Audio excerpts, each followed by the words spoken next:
We are live.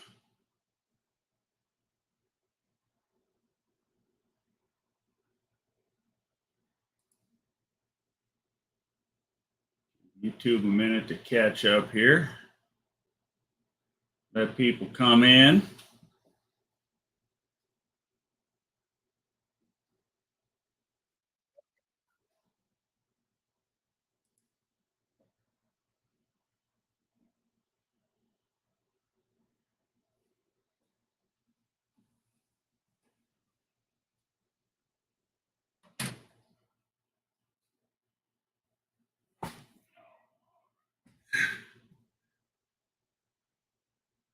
Lars, JB, Turbo Tom, welcome, welcome. How's everybody doing this evening?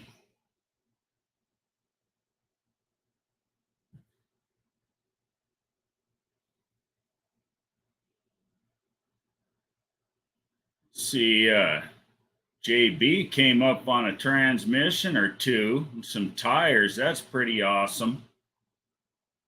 We're going to see that trash truck making some noise and tearing up the track. Can't wait for that. It's going to be real cool. Happy for you, brother. Mean Street Mopar, welcome, welcome. What's going on this evening?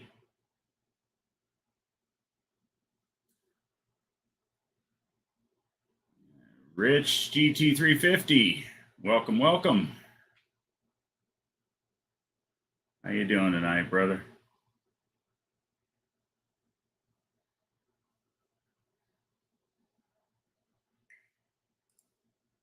JB says fingers crossed. Yep, my fingers are crossed for you. Hey, Pure Pontiac Garage, thanks for being here, man.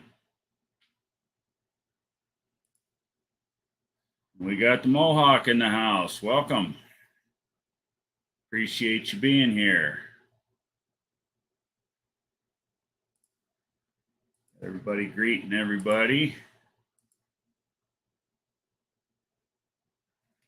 So I've been busy building the workshop for the wife all week, part of last week. Well, we've been busy doing that. I've had some parts showing up for the truck. Hopefully get some videos done this week. Even more important than that, get some work done on the damn thing. I think I got all my front end pieces. I got my control arms for it. I got the lifters, the Morel lifters that I got to put in the engine and get rid of the Chinese junk that's in there. Hey, Blue Collar, thanks for stopping in.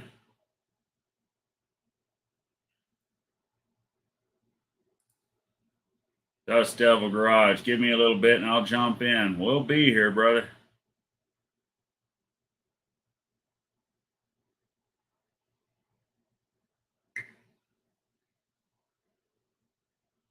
You know, I really thought that was a cool story. In JB's Wednesday night talk, first responder bringing him up those transmissions and everything. You know, if you want, JB, you could jump in and let's talk about that. That was really cool.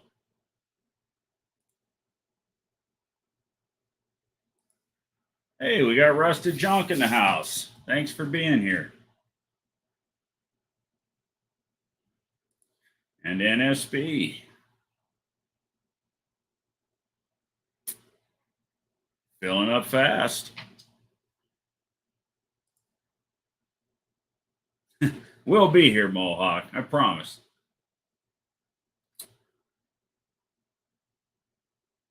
But anyway, yeah, like I say, we had a bunch of parts show up this week while I was busy building a workshop. Insulation, drywall, electrical, sanding the floors, and gotta let all the drywall and everything dry for a few days. And I gotta get some paint on the thing, and maybe I could put that behind me for a few minutes. Get busy on the truck because time is ticking. I ain't gonna lie, I'm getting a little stressed about it. Hey, JB. Hey, everybody. How you doing tonight, brother? Doing pretty good. Just getting back from a family get together, and now my belly's all full. Nice, nice. You know, it's funny. My son showed up this afternoon just out of the blue. We haven't seen him in a couple of months. He lives down in Yuma. So that's a good 8-hour drive from here, anyways. But he showed up and took him for a good rip in the rat rod, and he enjoyed the hell out of that. And Oh, I bet he did. popped off the 451 for a minute. And you know, Ed's machine made a comment on one of my videos. He said he loves the Insta Start. Because after I recurve that distributor, that sucker don't turn a half a revolution and it comes to life. You've probably seen the short. Yeah. Well, I ain't done nothing with it all week because I've been busy, working on that building. And he showed up and I wanted to light that sucker off for him, and I ain't lying. That son of a bitch, I just bumped the button and she come to life. Oh. So now that's why I call it the Insta Start. Ed named it that. Yeah. When There's John. Tick, tick, tick. Yeah, putting that pressure on. Yeah. When First Responder Big Mike was up here, I couldn't get the darn fuel pump to pick up fuel on that little red truck. I was like, crap. You know, that fuel pump that's on the 428, that's one thing I didn't replace because it was recently new, on it when it came to me to build. And that son of a gun, it does the same damn thing. And it's got, I built it to run on pretty much pump gas. I just got 91 octane pump gas in the tank. And it's got that, E10 ethanol bullshit. And 3-4 days and the carburetors dry out. And by God, that stupid fuel pump will not prime itself. But I prime the carburetors and I get the engine to light, and it's fine. It's weird. That stupid fuel pump pisses me off. I told him, I said, just go get your Carter and put on it. What it is, it's one of them chrome clones of the high output Carter mechanical pump, like what I've got on my 451. It doesn't have any problem priming itself. Yeah, that little red truck's got one of those little Mr. Gasket or Holly little electric pumps. Oh, you got an electric one on it, yeah. That's the first time I've done it. Type one. That's one of those little ticker, the ones that are the ticker type ones. No, it's got a little spiral pump in it. Oh, and it wouldn't prime for you. No, and that's the very first time that's ever happened. It's like, that rotten. You just wanted to fire it up for them guys, and it wanted to be rotten. Yeah. That's par for the course. Hey, Wendy English is in the house. Hey, Wendy. Wendy. Oh, we're 8 minutes in. We already got 20 in here. Must be the popular place to hang out and bullshit. Ding. So, yeah, John just got your transmission deal, man. That is way cool. Oh, yeah. You talking about blowing somebody's mind? I mean, he didn't call, he didn't do nothing. He just Big Mike. I talked to him earlier, so I knew he was coming by. And then, for some reason, I kept. First responder Damien, he kept texting and calling, get in my live. And I'm like, well, this is odd, man. He never does that kind of thing. So I didn't think nothing about it. And I was like, well, give me a minute. I'm going to fire his truck up so they can go home. And then Big Mike said something. I turned around, here he comes around the corner. I'm like, what are you doing, man? Nice. The cat is in the house. Don the Don.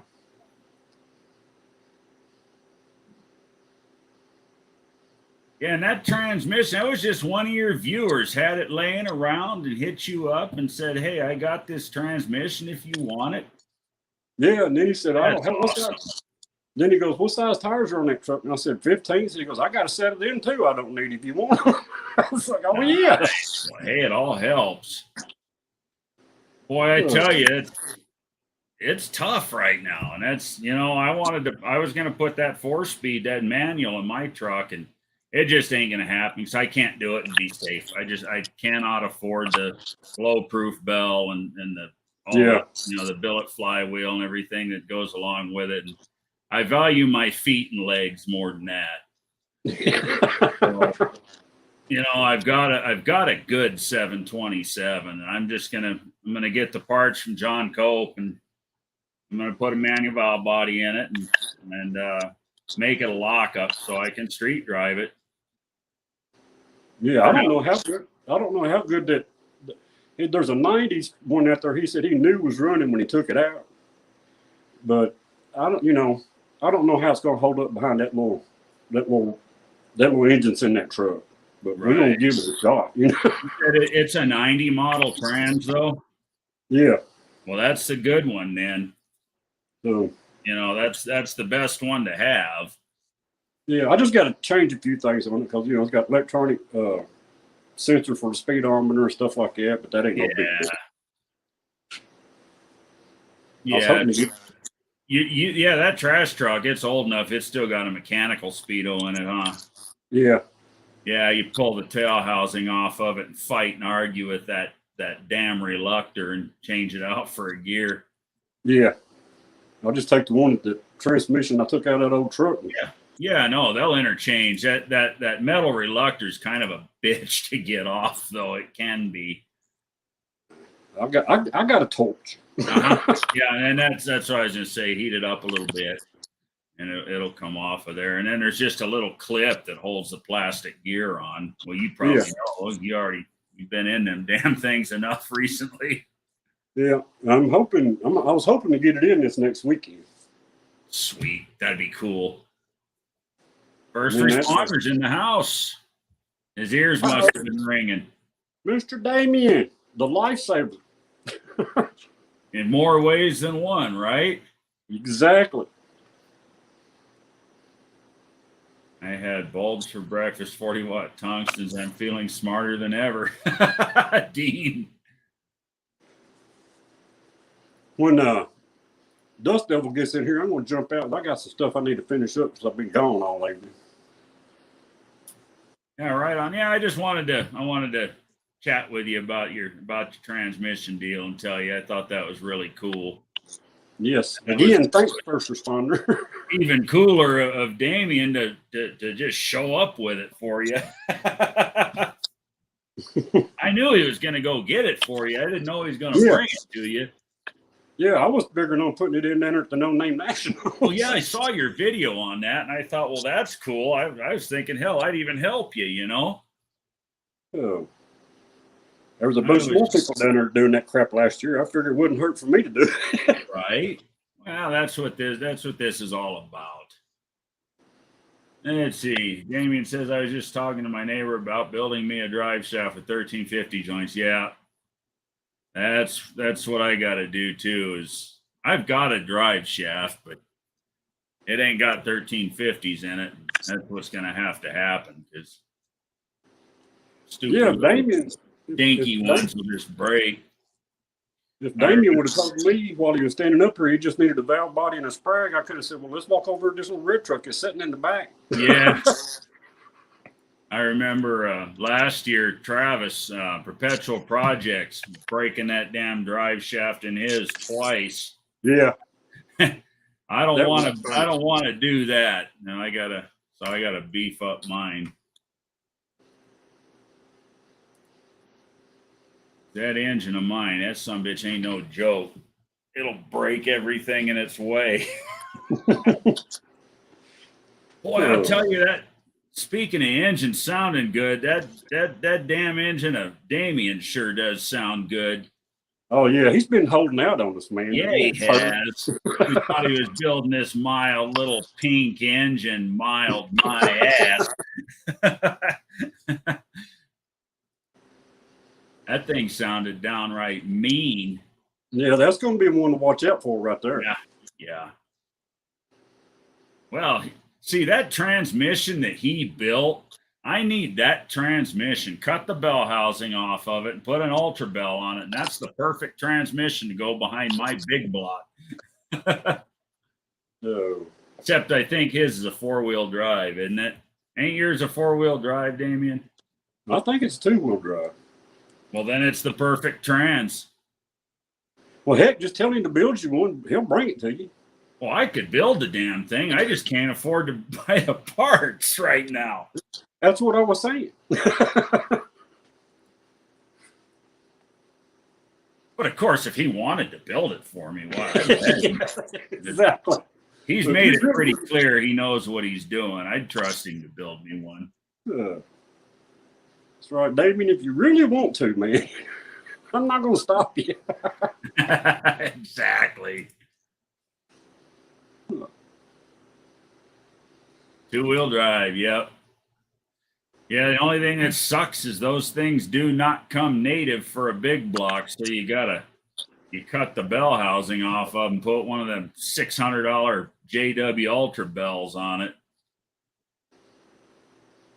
And they say them suckers hold up and they're SFI approved and everything, but boy, I still have my reservations about them because they're held on by 7 5/16 bolts. They're held on by the pump bolts, and that's all that holds the pump in one of them 727, 46, 47, 48 REs. 7 friggin' 5/16 bolts into an aluminum case. You think about that. That's what's holding the bell housing on the transmission. And you're going to put it behind a 700 horse big block. But they say they work. Yeah, you would think it'd be a weak point, right? That's what I would think. You know, I think of the later, you know, the GM, you know, like the 40 or the 40, drawing a blank. The damn 4L60Es, what the 700 evolved to, you know, the later ones, the removable bell housings, they got them big ass Torx. They're like a 10 millimeter thread with there's a TP 55, Torx plus 55. It's them rounded sided Torx bits that hold them on. And if you use a regular Torx, you'll strip them out and they're a mother to get out if you do that. Them bolts are hard. I've done it. Ask me how I know. That stupid snap-on TP55 socket that I've got, I think I paid $50 for the stupid thing. And that was back in like 2000. That was when I was building all the time.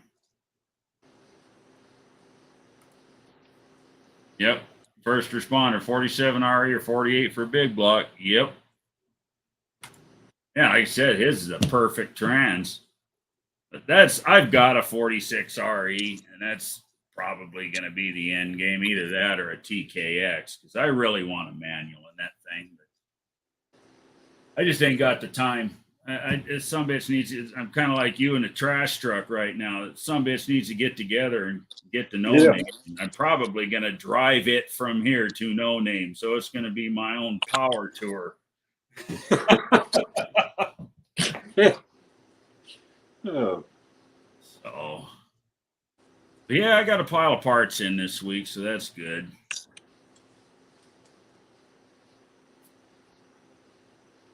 I mean, it's hot as crap in this shop. What's that? So it's hot as crap in this shop. Oh man, it's been hot here too. Hot and sticky. And the only AC, I got AC in my office. We got AC in the bedroom. That's the only place we got air conditioning. And the rest of the house just sucks. That's why we ain't doing a live out in the shop this week.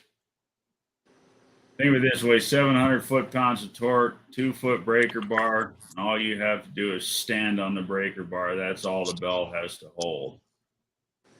Yeah.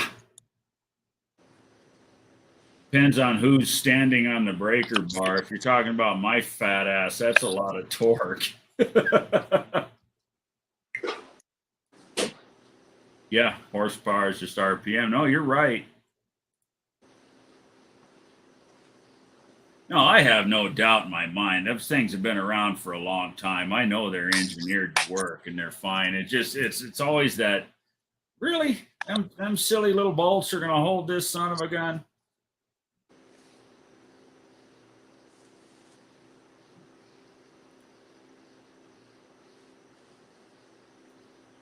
But yeah, I'll end up with I think about the best I can do with a torque converter I can afford right now is about a 3200 stall.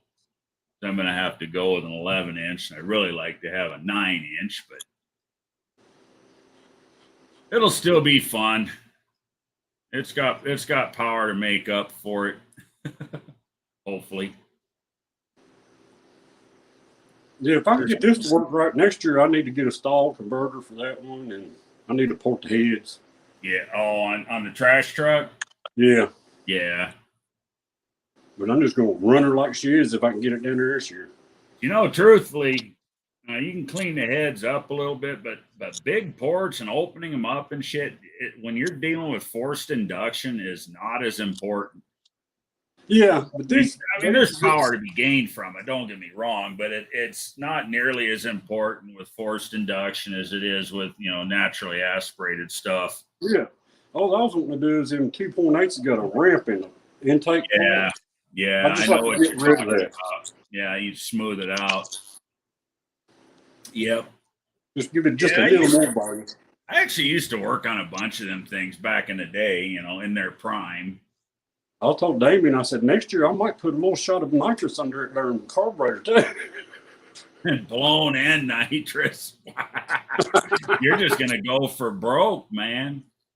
It depends on how it runs this time. As long as you can keep it out of detonation, that's going to be your biggest issue, because you're running a basically stock ignition, ain't you? Yeah. Yeah, you're probably going to want to look at an MSD or something that's going to give you some sort of boost retard.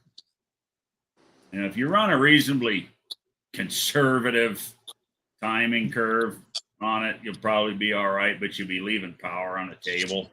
But I'd rather leave power on the table than blow it up. Right. Right now it don't even have a vacuum advance on it. I ain't even worried about putting that on there. Oh yeah, you can't use a vacuum advance on the boost anyways. Then all I did was I just put the lighter springs in the top of that distributor. That's all I do. Yep, put the lighter springs in it so it comes in early, and then that way you can get, what size is a bore in a 2.8? I can't even think of what it is off the top of my head. They ain't real big, are they? I can't 3.5 inch or something like that. I think it's like a 3.5. 3.5 or something like that. So how much boost do you expect to get out of that blower? Well, see, I don't know. They made 4 sizes. And I'm thinking it's either 5 or 10 pounds of boost. 5 and 10 pounds is a big difference. Yeah. 2 pounds is a big difference, but it's all in the pulleys, is where you get it. Yeah. Honestly, I think I wouldn't let that sumbitch, when you first get it together and take it out and start hitting on it, I don't think I'd let it go past maybe 20, 22 degrees of timing, and creep up on it a degree or two at a time, and just make sure you keep it out of detonation. Yeah, I got it set at 32 right now. Yeah, that's too much. That's too much for boost. You'll definitely detonate when you load it up. But I shouldn't say definitely. You put, VP 110 in it or something, probably wouldn't. Damien got it 3.7 bore. Yeah. Yeah, so it's going to want a quicker timing curve. Auto an HCI boost retard mechanically. Get my number for JW. There you go. There you go, JB. Get with Blue Collar. He knows how to do it for free. There you go. There's your solution. Hey, Patrick's in the house. Welcome, brother. I'll try to figure out a way to get a hold of him. Yeah, he said get his number from John Wilburn. John Wilburn's got his number. Get with John and get hooked up with him. Yeah, that's what you need to do. If he's got a trick for those HEIs, you're golden. He's got some, it doesn't surprise me. He's got some cool stuff. I love his channel.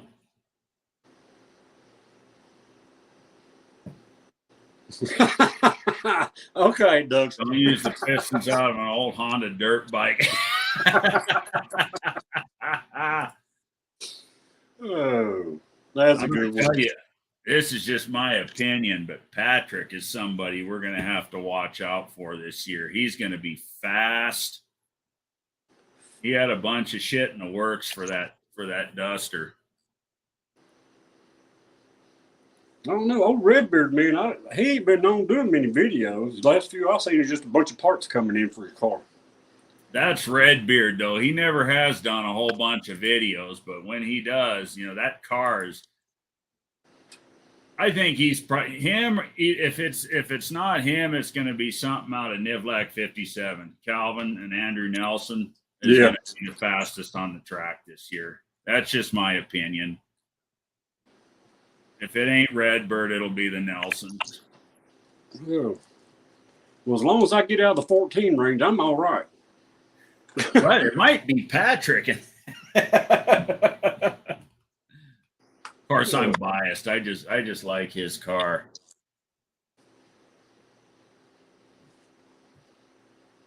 You know what's funny, JB, is the engine that was in his car last year is the same damn engine that's in my Ram pickup. Just had a few little things done to it. Will still be slow. That Duster ain't slow. But stay tuned. I've actually really kicked around the idea of doing some stuff like he's done on that Duster to the engine in my pickup. Because I like the pickup. I worked the shit out of that 318, and a little turbo might help it out.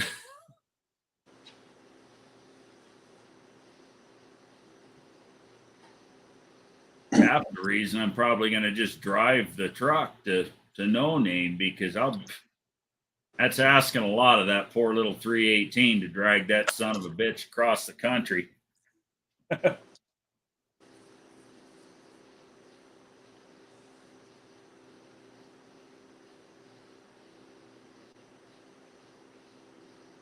Let's see. Turbo Tom says 25 PSI boost on my 87 Dodge Shadow Blue they had off. Holy shit. That's a lot of boost. 87 Shadow. That would have been a 2.2, right, Tom? I'm thinking that would have been a 2.2. Those 2.2s were actually, they could be spicy little bastards. I played with a couple of them back in the day. I do have when I bought that blower kit from that guy, it came with a boost gauge. So it came with a boost gauge? Yeah. Nice. It just goes green, red. 369 in the works. We'll make it go. My Indy cylinder head, TA heads are at heads now. X block 4050 bore 358 stroke. That's going to be a nice engine. That's going to be a real potent little small block. Stuff a bunch of boost down its throat and watch it fly. But I'll have all you guys there, man. After I take that first run down the track and y'all see it, and I'll go, all right, everybody come over and tell me what I need to do next, because that didn't work. Or the fourth, Dougster, over the fourth weekend, I got some footage of a half-mile asphalt 8-mile round car. Winner's axle is sweet. Orbital valve and hydraulic steering, no box. Nice. No box. Old car laying in the weeds. My 89 Dodge Daytona head gasket replaced in 35 minutes. The old slip and slide impact down lasted 10 years till I sold it. Yep.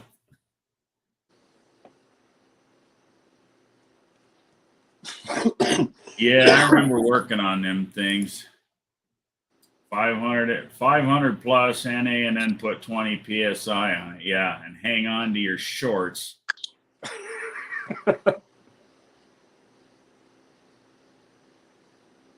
Yeah.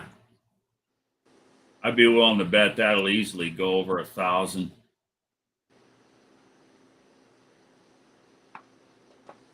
Assuming you got the crankshaft. I am assuming you got the crankshaft in it to hold it.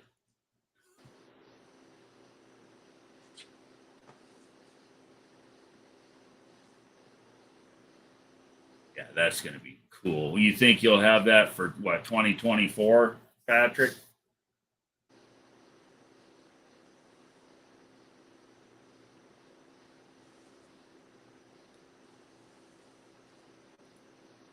Yeah, that ain't no lie, blue collar. It's going to be real nasty.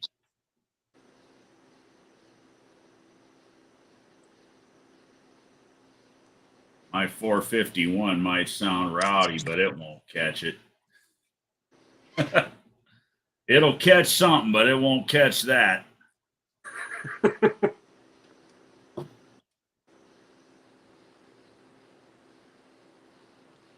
Guess I could put 20 pounds of boost on it. It might catch it once before it pukes the bottom end out of it.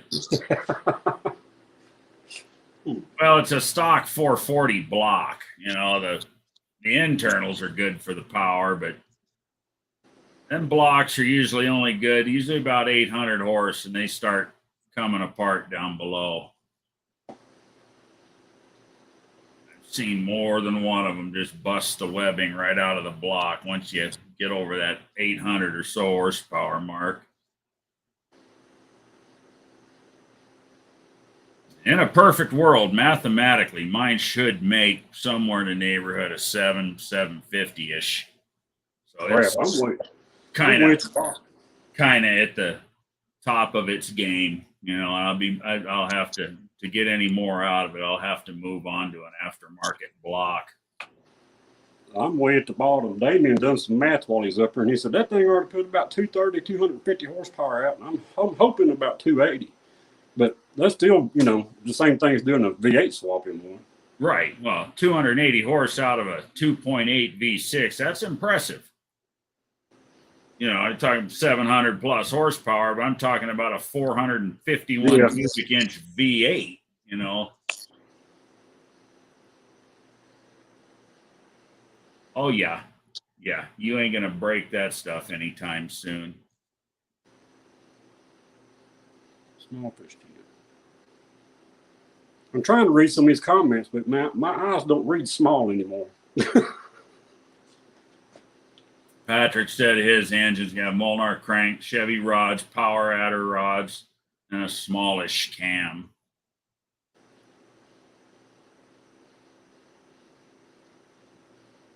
Dean Stevens says, hyper, mathematically speaking, exactly. First responder Damien, JB's engine weighs 350 pounds lighter than everyone else's, too. So, yeah, very valid point. Power to weight ratio. I'd kick your ass with a go-kart with a Briggs and Stratton in it, that, you know, because the power to weight ratio. Yeah, and I still got some weight to take out of that thing, too.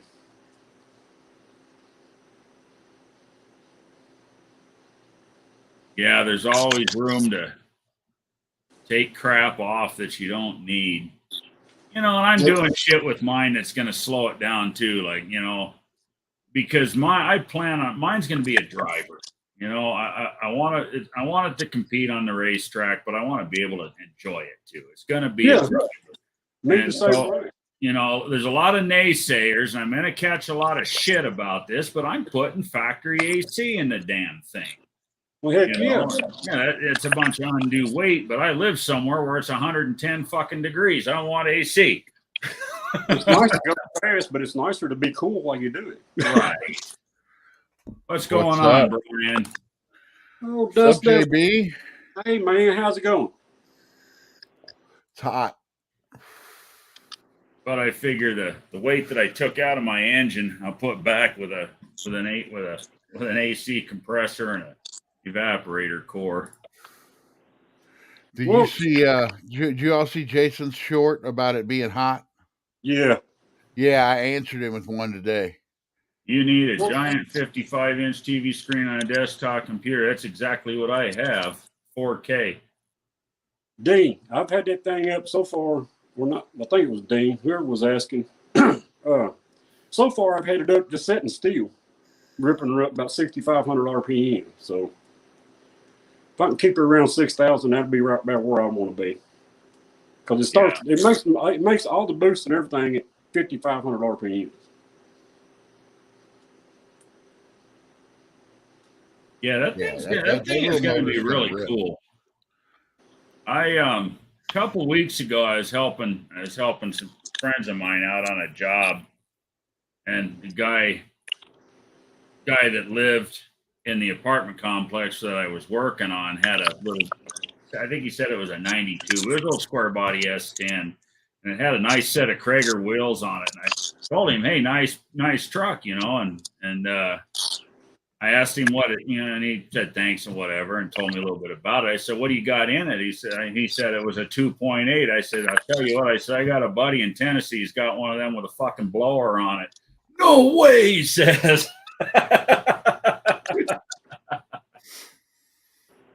Yeah, hell yeah, Tony. AC is a must. Yeah, and when you stop and think about it, I'm going to run a sanding compressor and the weight of a damn evaporator core and an aluminum condenser. It's not like it's adding a lot of weight to it. $1,000 worth of compressor and brackets and all that bullshit to put on the engine, but do it once, do it right. I will also lose nearly 75 pounds off the nose with the aluminum heads and the new turbo. Yes, I have AC and cruise, and I want to do drag and drives with it. Exactly, Patrick. That's exactly where I'm going with the truck. I don't give a shit about a few extra pounds. I'm after comfort too.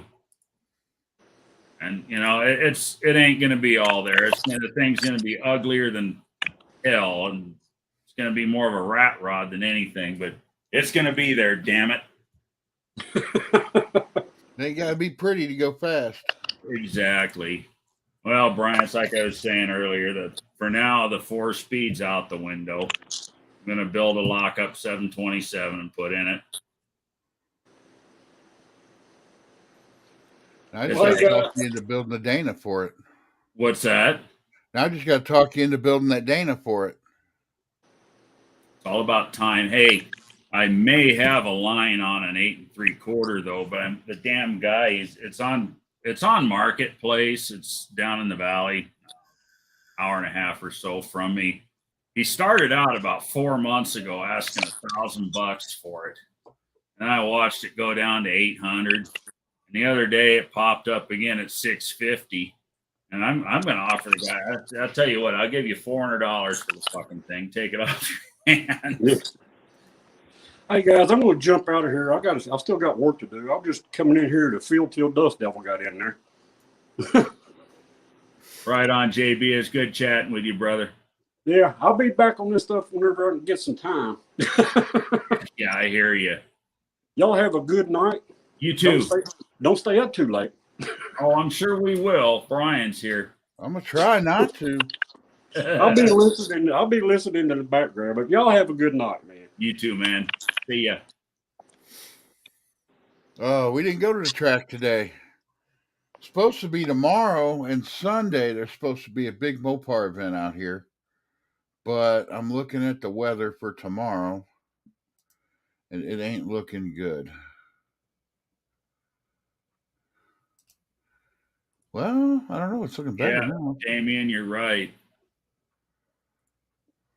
And yes, I do. I agree with you there, blue collar. You ain't tempted to tackle somebody for leaning on it.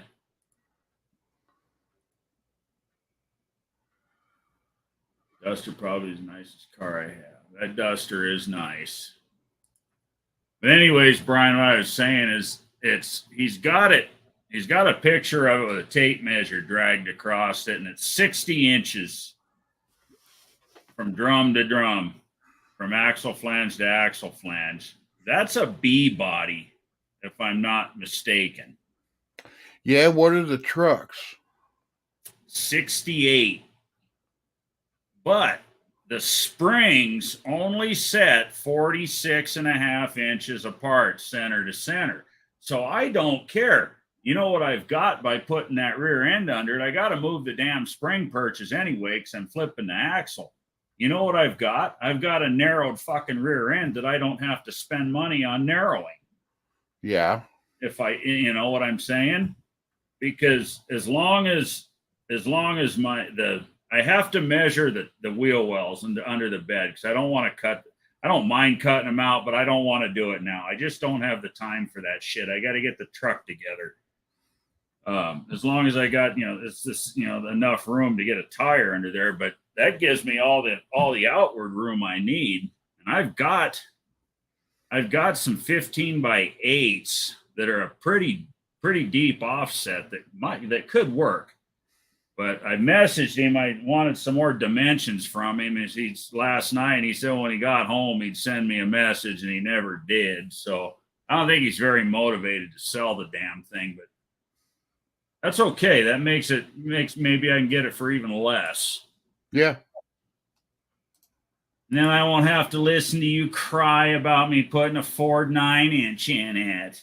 Well, to me, I don't understand why you're putting a Ford 9-inch in it when it's got a Dana sitting under it. Because the Dana needs to be rebuilt. The Danas are expensive to build. And the Dana also needs the ends done on it because it's not staying 8 lug. Well, no, I wouldn't leave it 8 lug, but so on top of the cost of changing the ends on the axles and a carrier and bearings and gears and the whole, it needs to, that rear end's got like 500,000 freaking miles on it. It howls, it's sloppy. It was wore the hell out 10 years ago when the truck got parked. It needs a lot of work.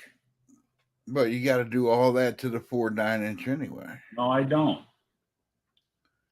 You got to buy axles and stuff. Cheaper. I 100% agree with you, Brian. I really do. I'm just giving you shit. It's your truck. Of that same school of thought. No, seriously, I always was. And I'm all these years later, I'm coming around and realizing why people do the shit they do because, you got assholes like Biden destroying our fucking economy and the dollar just don't go as far as it used to. And, if it's if it's a Ford 9-inch and come to no name or a Dana 60 and not make it, I'm sorry, but it's going to be a 9-inch. I wouldn't get rid of that Dana though. Hell no. No, I told you before that Dana will probably end up underneath my Charger. Yeah, that would probably be a better place for it. Well, it depends though. It depends on what you do with the truck. Just get another Dana. Well, the 8 3/4 would hold up anyway. 8 3/4. I've seen less just as strong as a Ford 9-inch. 8 3/4 is a strong rear end, but I've seen them break too, and I've seen 9 inches break. You don't see Danas break very often. The upside to the 8 3/4 is I can put a pinion snubber in it. Yeah, that does make suspension tuning a lot easier. I mean, I suppose I could build something to put a snubber on the 9-inch, but it's already why the bosses are already there on the 8 3/4. My cell phone's on the charger. It needs a mobile. Those axles are cheaper for a 9-inch. Yes, they are. Yeah, I can get both axles, 31 spline axles for that 9-inch for $260 for the pair. And that includes the long studs in them. Let me look that up. 8 3. And the other thing I have to, worry about is brakes too on that, but I just throw a cheap disc setup on it. Eating ice cream while I hear you say that, let them eat ice cream. This isn't making any sense, this guy. Twisted, this is Dean on the other screen. Ah, Had me going there. I mean, who the fuck is this? Oh, Dennis, I was just going to text you. Looks like it may not rain tomorrow. I'm looking at different stuff now, and they're saying the rain's all going to come tonight. Hey, Dennis is in the house. Hey, buddy, welcome. 65 is a year all to itself. A small setting 3/4. Rear after 65 was made longer. Yeah, this one, like I say in the pictures, it shows 60 inches. And I think that's a B body. Tony, just put Caltrax on it. You don't need a snubber. That's what I would do, Patrick, with the 9 inches instead of Caltrax.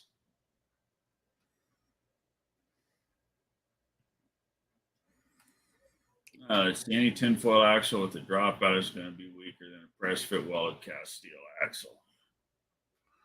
Yeah.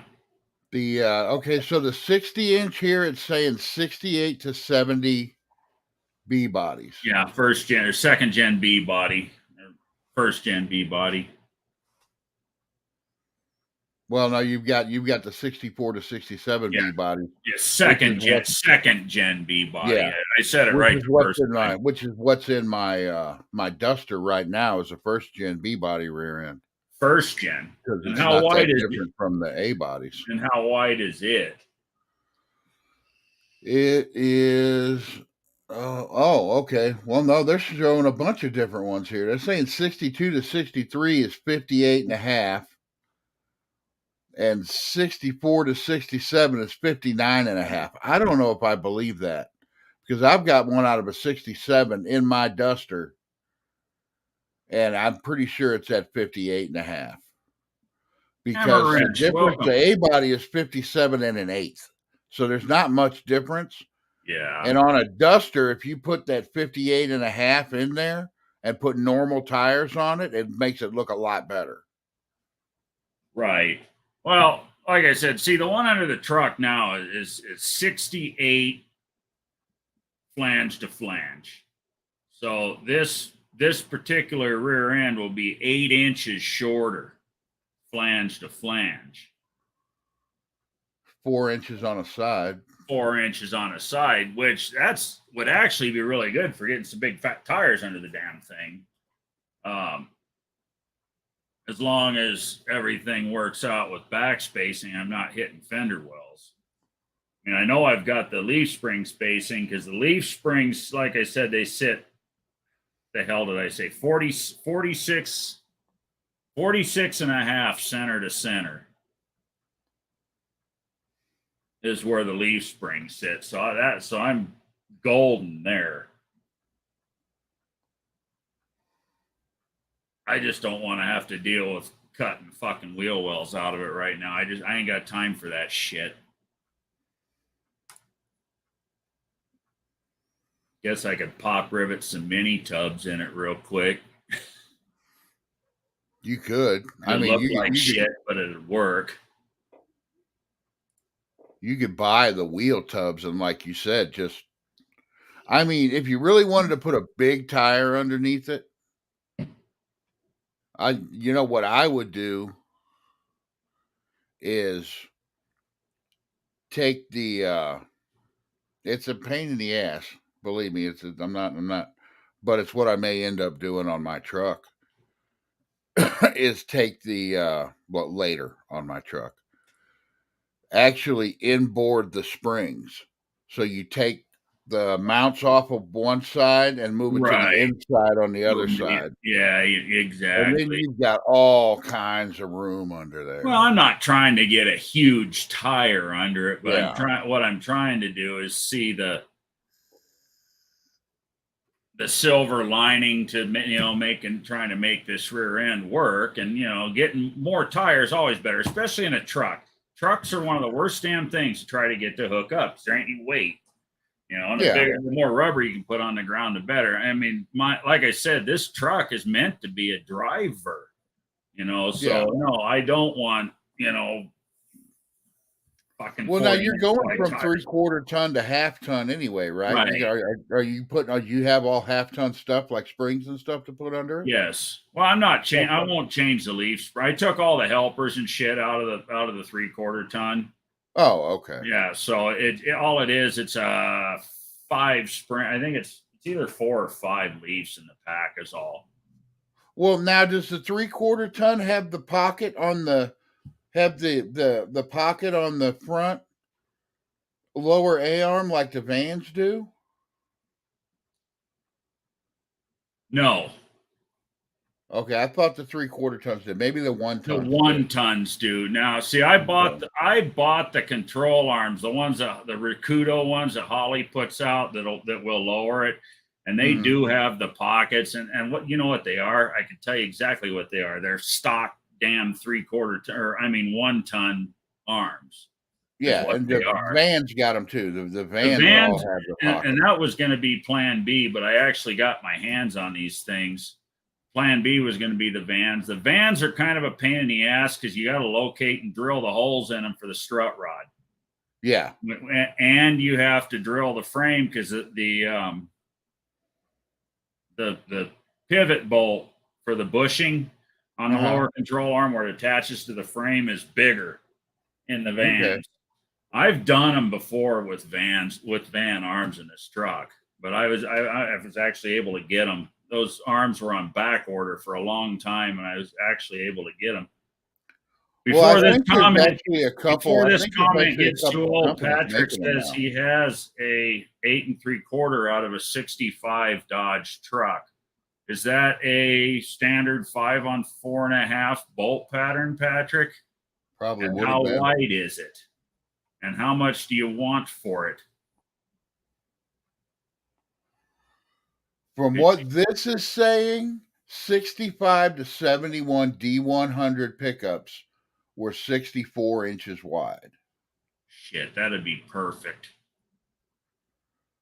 That would I be don't know how. I really don't know how accurate this is because I've seen I've seen different ones, especially with the B body ones. They say the 62 and 63 are different from the 64 to 67, but then I've seen where they go from 62 all the way to 67, and they say th're the same width. well, the one Patrick's got certainly got the perches on on the top side of the axle or the bottom side of the axle. I'd have to flip them around because I'm flipping it. I'm putting the axle on top of the springs, to get to lower it. That gets you like what 6 inches of drop in the back, doesn't it? About 5, 4.5, 5. Well, in trucks, you always need more in the back because they built Yeah, the. well, that's what Travis did. Travis is old red. He did that with his, and he did his with the van arms. I want to know if they make C clip eliminators for the 9 1/4. Is what I want to know. I guess I could look it up. There Because sure my is, and truck's I got the don't. 9 1/4 in it, and I'd rather just leave it in there if they make C clip eliminators for them. The only thing I don't like is the C clip Nine and rear a end. quarter is a good rear, and I'm not a fan of C clips either. But next question is, Patrick, what do you want for it, and how the hell am I going to get it here? 3-day road trip.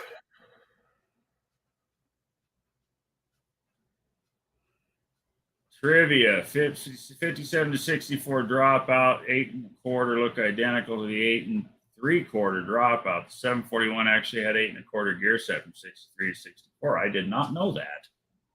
Huh. It's complete. I got it for the 355s. So it'll need gears then. Is that what you're saying, Patrick? You snagged the gears out of it? That's all right though. Get a set of gears. Well, and if you do end up with an 8 3/4 and you want to do it cheap just for no name, I would spend like $100-something from Dr. Dip on a spool and just throw it together, and then you could always build another center section. Yeah, I'm gonna drive it across the country with a fucking spool in it. Well, I thought you were hauling it. I didn't know you were driving it. I'm most likely gonna be driving it. Oh, well, hell. It's either Yeah, that I'd or drive drag with it a across spool the in it. country with my 96 pickup with a 318 in it at 7 miles to the gallon. Do they make a do they make a kit for that like they do with the Dana? Patrick? Sorry. Oh, okay, you put it up there. All right. I know some people just listen to this stuff, and if you just answer people's questions without reading it, it gets really weird when you're listening. That's why I try to read them. Yeah, I usually do too. But that one just popped up, and oh,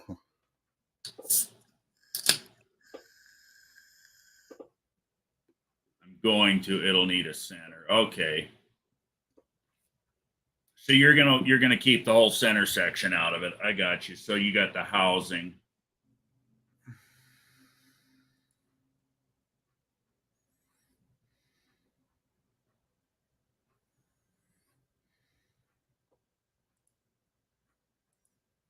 Yeah, this one that the guy's got down in the valley, it's a 489 case. He says it's got 350s in it, which it's probably 355s. If you read the ad, I don't really think he knows what the hell he's talking about.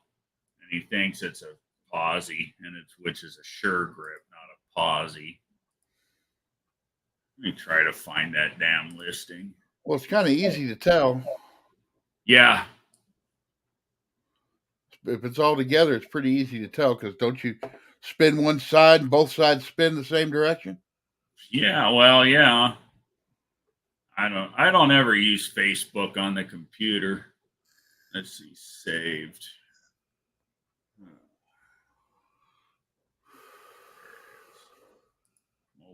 That 742 case, from what I've heard, is that 742 case is the bad son of a bitch. That's the strongest. It's got the biggest. What am I talking about here? Pinion. The pinion, yeah. Let me see if I can. Let's see here. Share screen. Marketplace. Share. Add it to the stream. Go to our fancy setup that Eric showed us how to do. Yeah. That's what my rear end's going to be looking like here pretty soon. I got to pull it out. Yeah. It says it's a 480 Mopar 8 3/4 rear axle, 489 case. Gearing is probably a 350. Feels like a limited slip, roughly 60 inches wide where the wheels bolt on. That's all he says about it. But if you look, there's your 489 case. Mm-hmm. There's your bolt holes for the snubber. And see, there's where he's got his tape measure up on it, 60 inches. Now, is that where you measured yours at? Yeah, flange to flange.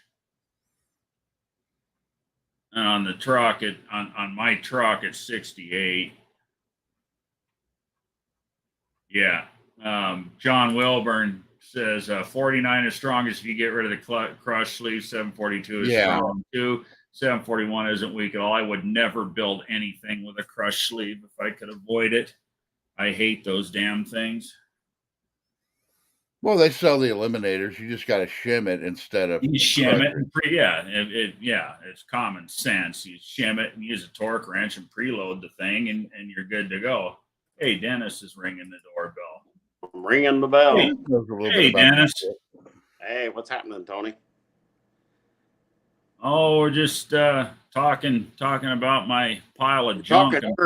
That's what you're doing. Yeah, talking about asses. Yeah, talking about rear ends. Trying to figure out how I'm going to get this pile of junk together and get it to no name. Yeah. Rear end would be the easiest thing, I would think. Yeah. Well, it's got a wore out 3/4 ton Dana 60 under it now. You know, Dana 60 is a good rear if I build it, but it needs a lot. It needs everything, and then and that needs the ends cut off and converted to a half-ton setup.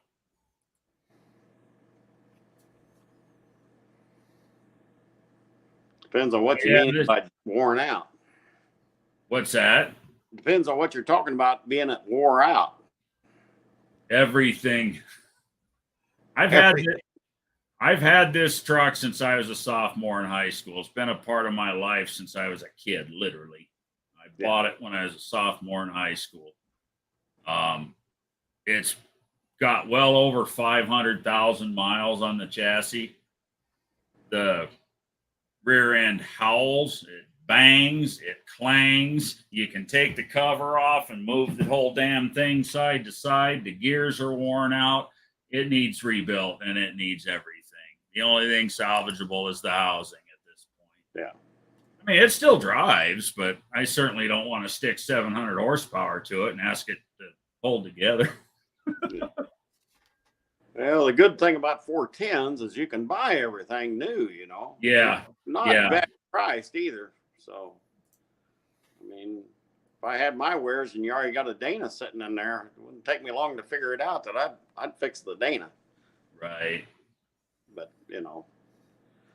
especially if you're going to put any kind of horsepower behind it. I mean, 8 3/4 is what I'd run if that's what it had, but means you got a Dana sitting in there, why, Yeah, well, I've got something else I could use the Dana in, my 71 Charger. I could do everything I need to do to it and put it under the Charger. Yeah. I have a Ford 9-inch, and Brian's trying to talk me out of the Ford 9-inch, and I stumbled across this guy here that's on Facebook I've been watching this damn rear end. He started out 2 or 3 months ago at $1,000, and he's got it down to $650. I'll roll up on his front lawn with a stack of 20s about this thick, $400. Take it or leave it. Yeah. Sit on something long enough, money talks and bullshit walks, Oh, yeah. Everyone knows the 3 size 8 3/4, right? But do you know the other different casting numbers associated with those 3-digit numbers? Well, you got a get 741, 741, 489, and 742.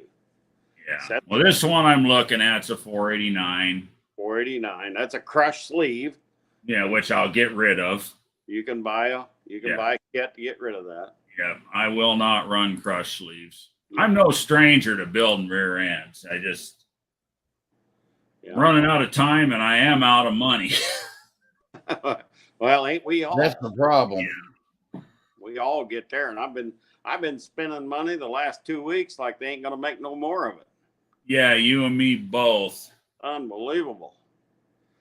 So, first final drive, you have to find the full casting numbers, but that's too much to keep in my head.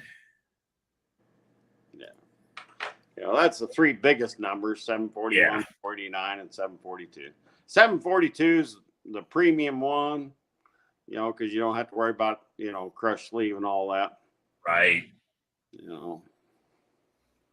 I mean, there's some other numbers out there, but they're kind of no-name numbers. And you don't know what they are. They're basically like a 489, 741s. So they'll fall into that. Now the good thing about the 8 3/4 too, though, is they sell a lot of stuff for them. Well, you can do anything with them, Yeah. Well, the same with the Dana. I can get anything I need for the Dana, but I don't have the fixture to properly change the ends on the rear. That's not something I'm just going to wing. Yeah. And the local shop, do have a local shop that can do it, and he's 2 months out. Oh boy, that's pushing it too damn close. I need a plan B. Well, if you could grab if you could grab an 8 3/4, I'd throw that under it. Yeah, and I've already figured out I can do what I need to do to make the Ford 9-inch work for about $500. Yeah. Brian, and I have the Ford 9-inch. Brian just don't want to see me put a 9-inch Ford in it. Look Well, at that he had shitty done orange. before, so a buddy of mine up north, Mark up there, and his Dodge truck is I think that's an 85 or an 86 Dodge truck. He put a Ford 9-inch under it. Yeah. It's a good rear. Yeah, I don't have a problem with it, but it's like any other thing. You know, you start putting horsepower to it, it ain't gonna like it. No. So, Well, and the truth is, a Ford 9-inch will actually eat some more power than yes, it other does. rear ends do. Yeah, I mean, your two best rear ends are the Chevy 10 bolt, I believe, and the Dana. Them are the two best. Yeah. As far as not eating horsepower, they'll actually generate the horsepower that the weight is for the day. Right. You know, but it's all what a guy wants to do and what he wants to see, I guess. You know, I tend to stick either with Dana or 8 3/4. Yeah. 8 Well, 8 3/4 run deep. Well, they'll run deep in the 9s. So. oh yeah. No, I know it. And you know what I get for No Name this year and what stays in it could very easily be two different things too. Yeah, that's the whole thing. Just get you're on a time crunch right now, so just I'm get to the the damn point thing now there. that I'm making compromises to make the show. Yeah. Well, I mean, you know, if you can get a Ford, 9-inch and jump into that for, $400 or $500 and it gets you there quicker, then, go for it, Well, Yeah. see, that's the thing. I already have the 9-inch. All I got to do is, put a limited slip carrier in it and whatever gears I choose to put in it and change the axles. Well, and it's not like you can't when you do go to change it over to like the Dana or an 8 3/4 or whatever. It's not like you can't sell that Ford 9-inch, right? Because everything I do to it increases its value. Yeah. Or stick it under a different hot rod I'd build. Yeah. Yeah. You never know. I am a Somebody Mopar guy, but I don't refuse to build Fords and Chevys. I like them too. Well, you never know if someone's going to want to bring you another rat rod to build. And you'd be like, hey, I got the rear end right here. Right. Maybe I'll build myself a rat rod. Yeah. Yeah. Rat rods are fun. Oh man, my son showed up out of the blue this afternoon, and we don't get to see him much. He lives down in Yuma. It's about 7 hours from here. And he ain't been around since I finished the rat, and he hadn't got to see it. So he got a whole bunch of fun. I fired up the rat and took him for a ride in it. And he got to hear the 451 pop off on the run stand. That was fun. We had a fun afternoon. And I got all done. I looked at him. I told him, I looked at him funny. I should have had your mom running the fucking camera.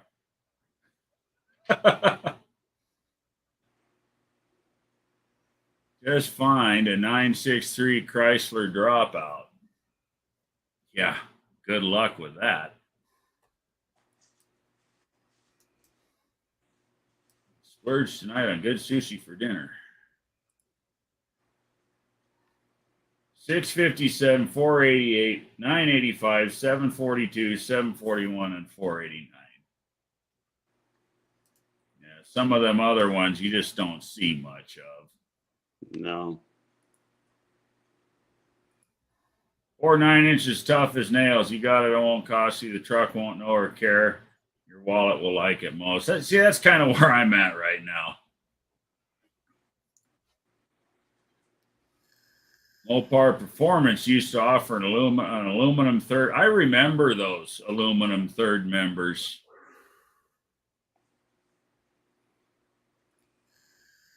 I think I seen one up in India at the swap meet. Really? That would have been cool to pick up if you didn't want too much for it. Yeah. Ever thinking about an Explorer 8.8, 4.5-inch bolt pattern, disc brakes, 31 spline, pretty close to the right length, if I remember right. Man, if I could find one, I'd be on that in a heartbeat. I do. Yeah. I scour the local yard every once in a while because that would, depending on the gears that are in it, it would be a cheap, quick, viable answer for me. If you're building a cheap hot rod nowadays, that's the rear end to go that with. 8.8 Explorer, and they're as tough as a 9-inch, and they don't. Well, but the drop thing as is much now, I power. don't think they're wide enough to go into a full size truck though, like you're talking about. Because the thing is, if you get one out of an Explorer, the axles are different. It's They're way offset. it's got a bad offset to it. Yeah, they The are trick offset. is- Yeah, that could be an issue. The trick is to take because there's always when you go to the junkyard, there's always another Explorer sitting right next to the one you're taking the rear end out of. Right. So you take the short axle out of that one and just stick it in there and take it up there and buy it like that. And then And you then cut the narrow it. long axle down to the short axle size, and then it's centered. And supposedly everything I've read, when you do that, it'll fit right underneath an S10. So Right, I don't know how wide S10 rear ends are. now you're needing a fixture because you're cutting the housing. You don't need to be that exact with it. I would cut a housing and weld one up without a fixture. You can make a fixture to keep shit straight. Yeah, you work in a machine shop. Of course you can. If I had a lathe, I could too. No, you can still do it. There's people do it all the time. Yeah, I can't tell you Without how many special fixturing. hot rods I've seen go down the street dog-legged too. It's just when you're doing stuff like that, that's fabrication. Fabrication is more like carpentry than machining. You can yeah, it can be done. I'd do It's it. been a long day and I'm full of steam, first responder said. I wouldn't be scared to do it. I believe they're close to 60-inch stock width. That's what's in my Pinto. Yeah, see, that's what this 8 3/4 I'm looking at is. It's 60 wide, and what's under the truck stock is 68. I need to get under it and take some more measurements and and see if it'll I can make it work with the wheels I have on hand. The only problem I think you'd have is, do you have enough room for the perches or the pads? The perches, that's what I was saying. The perches are 46.5 center to center on the truck. So if you look at I was looking at the guy's picture here of his tape measure. He's got 60 inches, and then he's back at 56.5 to the back of the drum. So that's 3.5 inches to the back of the drum. So you take the 60 and you subtract 7. That's going to put me that's 53. That looked like it had the big brakes on it too. At that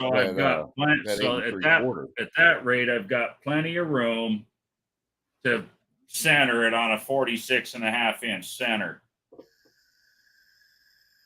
I've got 10 inches to play with, basically. Well, and weren't 3/4 truck rear ends wider than half-ton truck rear ends? I thought they had wider tires and stuff on them. Here, let me show something real quick. You can get an 8.8 with the open 355, and the 373s all have lockers. That's the rain, Dennis, and it's showing the rest of it. No rain. And that's 2 a.m. to 4 a.m. tonight. So that's what I'm seeing. So it may not rain tomorrow. Hell, that'd be nice. Yeah. You gonna bring the car out if it don't? Oh, I'll be there. I just ain't gonna make it first thing in the morning. I ain't, the gates open at 7. Yeah. I'm sure I will not be there at 7 because I'm pretty sure it's gonna rain at 7. Well, this is saying it's gonna stop raining by 4 a.m. First responder says instant tub setup and get wider wheels and a big tire. That's what I was talking about. I could probably do that. Yeah, that's just a angle grinder and a Yeah, I Top cut rivets for now. hell, I cut the inside out of the damn wheel well and just move it inboard. And You could always just take the tub out completely and let the tire hang inside there. Then go into the burnout competition, and you have smoke coming out of the top of the bed. right. Oh, I plan on going in the burnout competition. I got about a 18-year-old set of 275 60s on the back of the Charger. They're going to meet their demise in that burnout pit. And I'm going to bring the wheels home and put new tires on it for the car. Yeah, I've got tires to destroy. I'm going to make William work for his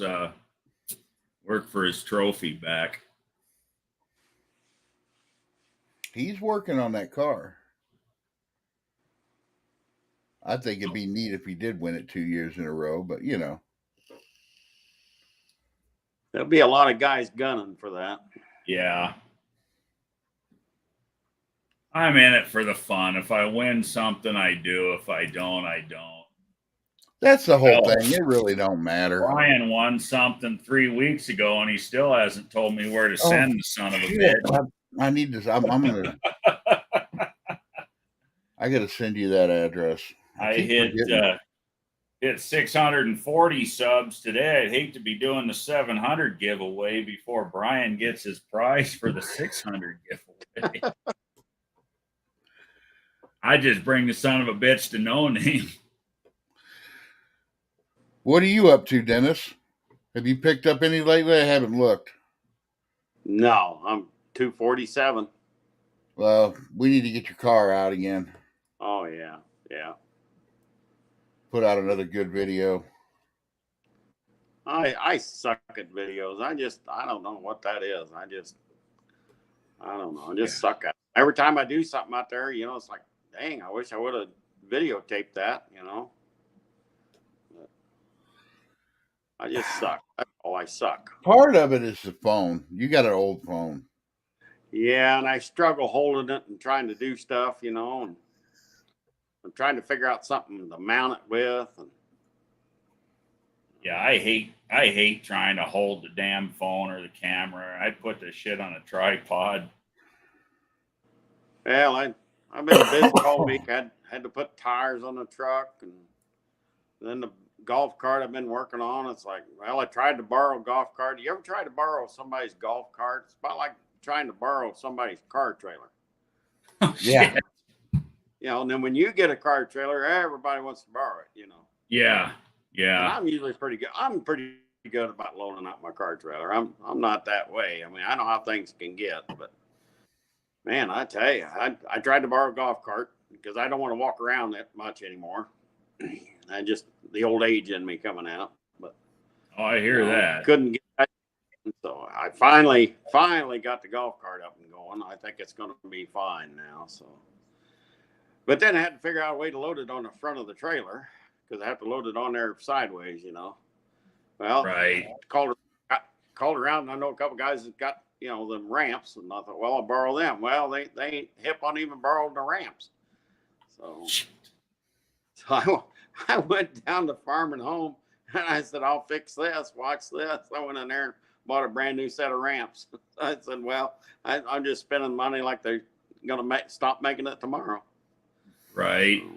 But I'll fix the problem. I'll fix the issue as best I can. Yeah, it's not like you're spending money on stuff that you're not going to be using for probably the rest of your life, you know? Yeah. Well, I mean, I try to be about as self-sufficient as I can. I hate borrowing stuff off of anybody. I hate that. So I just as soon try to do it myself now, you know, not bother anybody. So yeah, I heard that. I hate borrowing shit. You know what I hate the worst about borrowing? You borrow something and it inevitably breaks on you, even though it's not your fault. And you always feel obligated to fix it. I will not borrow something and give it back in worse shape than I got it. Yeah. I always wind up fixing it. Yeah, if I borrow something, it always goes back cleaner, better, you know, whatever. But yeah, I borrowed a car trailer once, and that sumbitch locked up a wheel bearing, twist an axle end off of it, and I ended up putting an axle under the damn thing for the guy. Yeah. He Well, never you don't even want to try to knew. do that. You almost can't find a car axle now. It's Yeah. tough.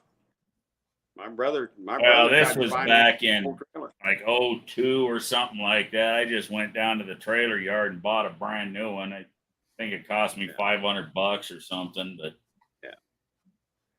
yeah, a couple years ago, I got tired. I couldn't borrow a trailer and had to rely on other people to take me to the race car track, to the track and stuff. And it's like, man, I'll fix that. So I finally went down and bought a brand new trailer.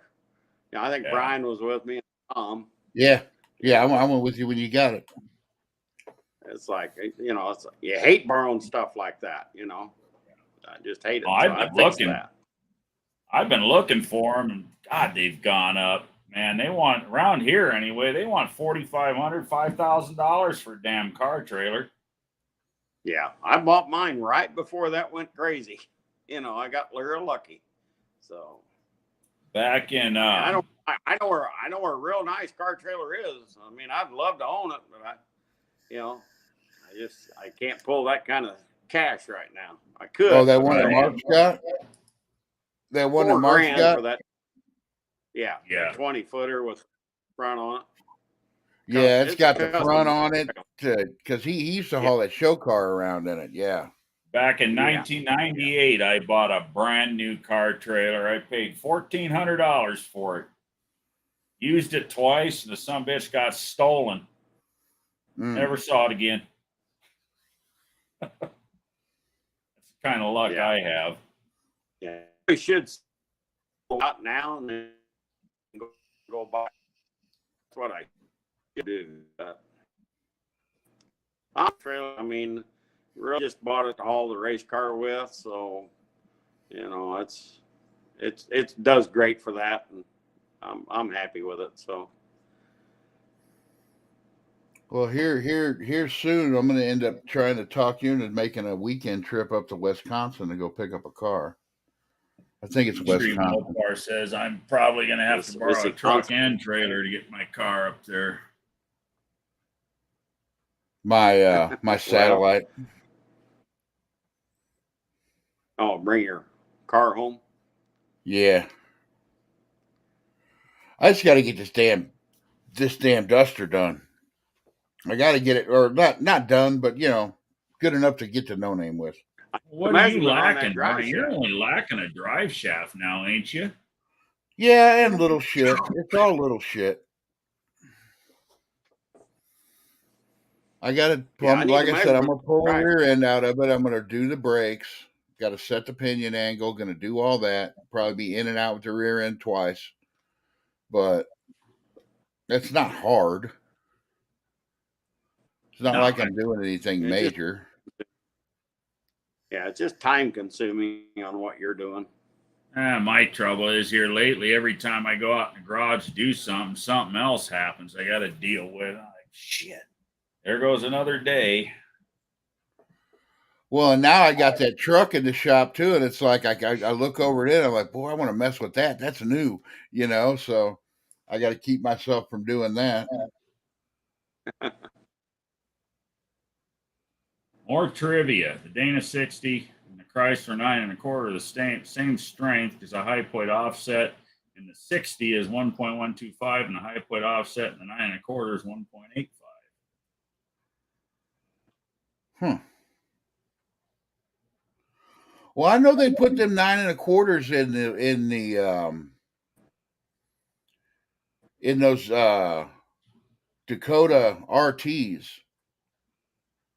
And they had a whole back when those things were new, like I think it was like 2000. I can't remember when, but when that RT first came out with that Hot 360 in it, Mopar Performance was selling a bunch of stuff, and they actually had a whole race class for those trucks. Right. Well, like those things were damn near pro mods, and they were still using the stock rear end. Well, not the stock rear ends, but you know what I mean. They were using the 9 1/4s in it. My 96 short bed Ram sport truck. It's got a 1500. It's got a 9 1/4 with a sure grip in it. That's what I'm wondering is if this one in this truck I got's a sure grip or not. Because hell, the truck came out with a big block. It's a short bed truck. I'm pretty sure if somebody was going to order that, there's a good chance they ordered a shear grip. Well, with yeah, that. that's a 78, ain't it, Brian? I saw a picture of it. You posted up somewhere. 76. I did a whole video on it. You ain't watched my video? Probably not. I've been busy. I know. I'm just. I get most of my video watching done on Saturday mornings. I'm actually surprised you haven't watched the video because that video, for as small of a channel as I am, I got like 355 views on it, and it's only been out 2 days. So well, that video did pretty damn good. My what I was going to say is that truck that you've got's got a 78 grill in it. Yeah, it's got the wrong grill. Which 78. I'm thinking if I could find the right grill, I'd probably put the right grill in it. Right. Is that grill in pretty good shape? No, not at all. There ain't nothing on that truck in really good shape, but I don't care. ASO is asking, who is on the most wanted list on here? What's the most wanted list?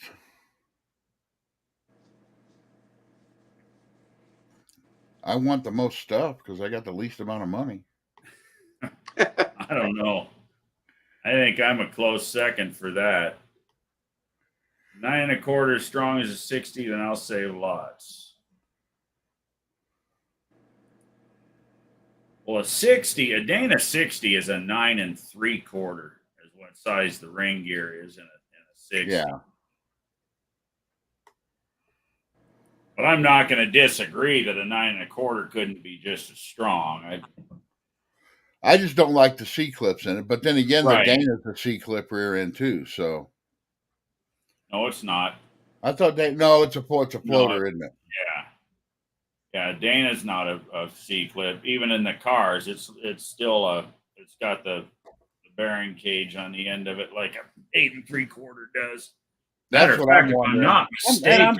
And I'm sure with all of those 9 1/4s in those Dakota trucks, somebody makes a C clip eliminator for that 9 1/4. Correct me if I'm wrong, but if I'm not mistaken, you can interchange the axle and bearings between a 60 and an 8 3/4. I know the tubes are the same. Right. I'm pretty sure the bearings and the axles will actually interchange. I don't know. I don't know that much about rear ends. I'm just learning that shit.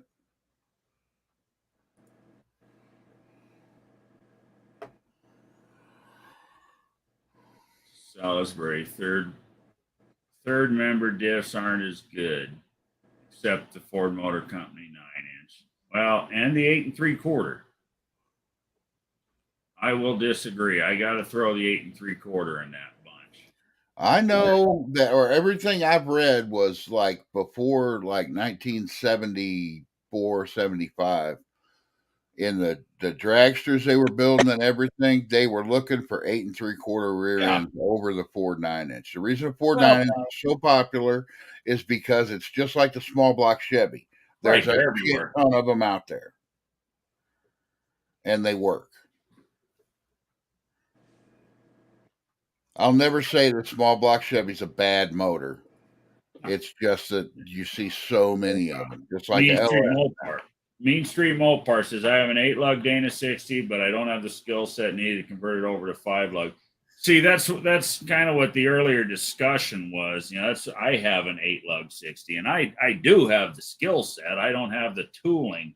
There's really not a lot of skill set required. You bolt the plugs in place of the bearings in the thing, and you shove a rod through it, and that's what aligns your ends.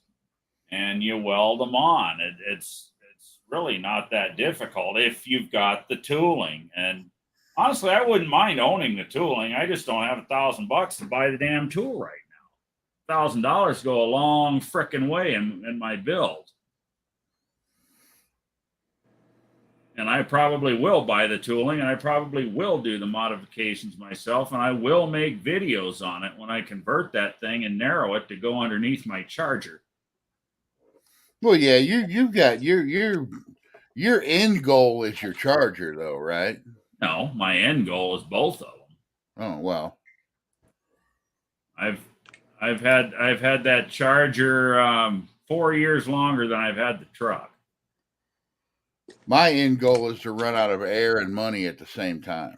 The Charger was the first thing I ever owned. The truck was the second, and I still have them today. And as far as I'm concerned, that in itself is an accomplishment. You know, I like your idea. We were talking about 2 or 3 weeks ago about me and you, and when you get your car and get it back together, and Big Mike all bringing our first cars to frickin' No Name. Yeah, yeah, that would be neat. You got the hula girl that Dennis has got. There's one of them on the dash of the rat rod. We need to figure out how to mount that into your duster, Dennis. Piece of 3M double-sided tape. How that one's stuck in a rat and it stays put. Well, I've never put it in there. Eastern Hot Rodder says Ford 9-inch has an extra pinion support bearing, and the pinion engages low, making it stronger than others. That is very correct. Pontiac and Olds dropout centers were tough as nails, but hard to find. Yeah, that is the other thing that makes the Ford 9-inch strong, is it's got that extra pinion support on the back side of the pinion.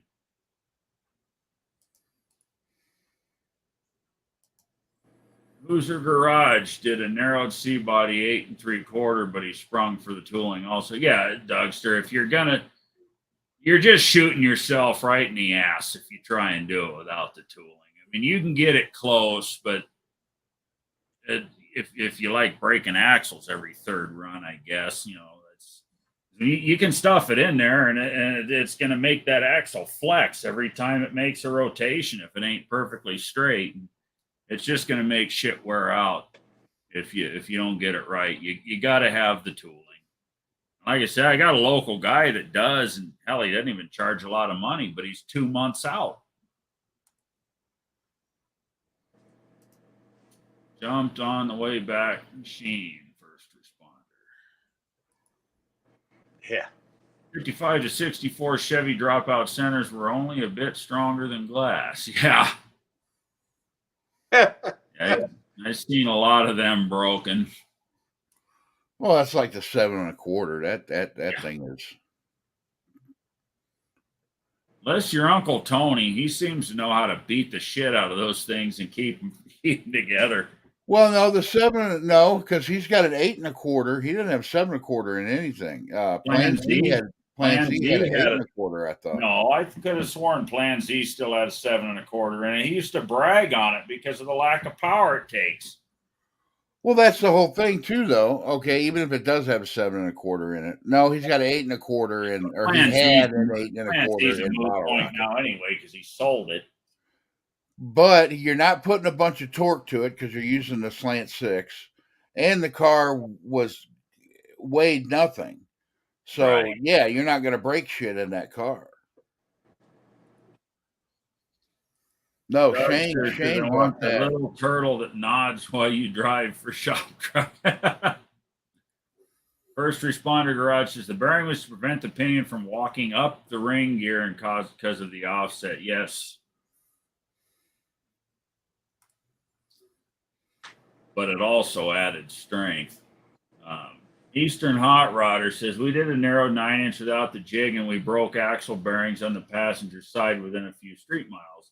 We sent the housing to Mosier, and they fixed it cheap inside of a week. Yeah. See, he's just driving home the nail that I was talking about. Well, yeah, and if you really want a rear end that's gonna last forever, just call up Mosier and have them they'll build you whatever the hell you want. He's not particularly tooting Mosier's horn. What he's sitting here is he did it without the jig and failed, basically. Yeah. No, but what I'm saying, if you got the money. And Mosier was the company he chose to send it to, and they straightened it out for him. But Mosier's not the only game in town. because that's what happened. I mean, look at the way Jed broke last year. Yeah. That's a Mosier rear end and a Mosier drive shaft in that, and god damn it, something in one of those two should have broke before what broke on that. Yeah, but it didn't. It broke his Yeah. transmission. So that makes me think Mosier makes some strong shit. Yeah, see, first responder Dana 60 axle shaft is 1.31, 9 1/4, 1.32. You know, basically the same size shaft. Yeah, 10,000 ain't shit. Well, and there's a lot of people when they see these numbers. That's not even 10,000. That's 1,000. No, that's 10. No, that's 10. You're right. 320. But Yeah, people see these numbers. See, there's one thing that I used to fall into the trap. Okay, you see a difference between 3.1 and a 3.2. If you could take a set of calipers and move it 10 thousandths, that is so minuscule. Yeah, it's not jack shit. It's like when people say they bored their engine 30 over. We lost. Not that big. Oh, 30 over is 15 thousandths off of the wall. Yeah. 30 over is 15 thousandths of an inch off of the wall. I just think a lot of people don't realize how small these numbers actually are. Yeah. Well, no, and that's it. You know, I've had this discussion over and over and over again with people, you know, with sonic checking and, you know, and test results on some of these bores that start getting thin. You know, what did that bore actually start out as? Yeah. You're not talking about a whole bunch. I mean, when you start getting down in the 70s and 80s on the thrust sides of a cylinder bore, that gives you something to worry about. Past that, they're fine.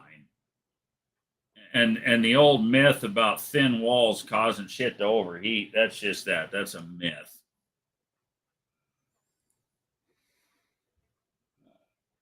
Sometimes trying to save money ends up costing more money than just paying up front. Try to save $10, ends up costing $100. Absolutely.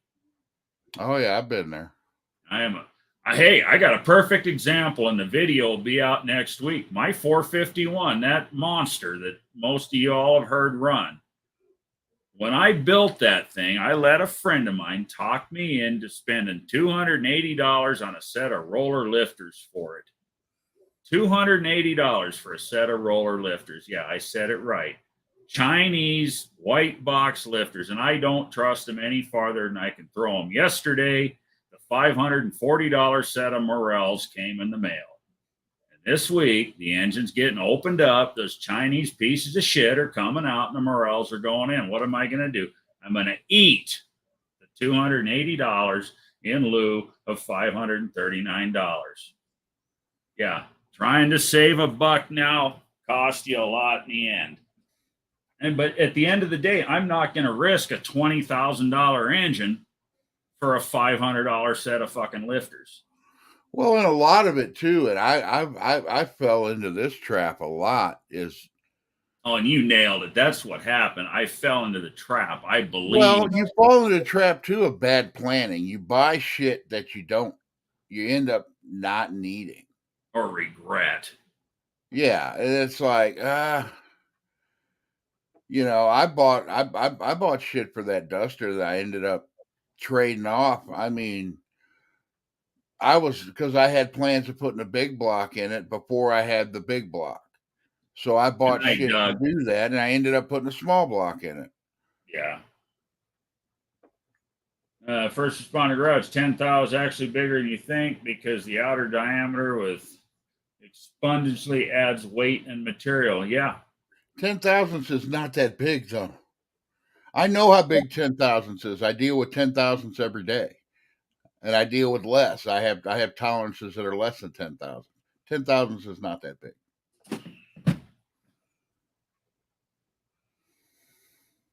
Oh, well, when I build engines, sometimes I deal with 10 thousandths.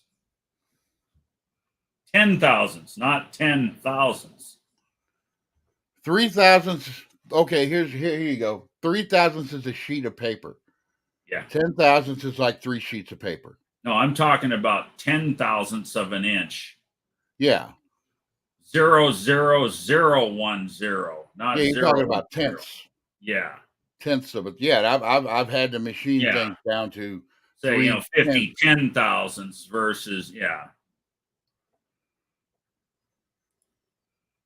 Oh, I've had stuff that I've had to machine that these one parts they had to be within 3 tenths. And the thing is, if you would hold them in your hand, the heat from your hand would make the metal expand and it would be out of tolerance. Right.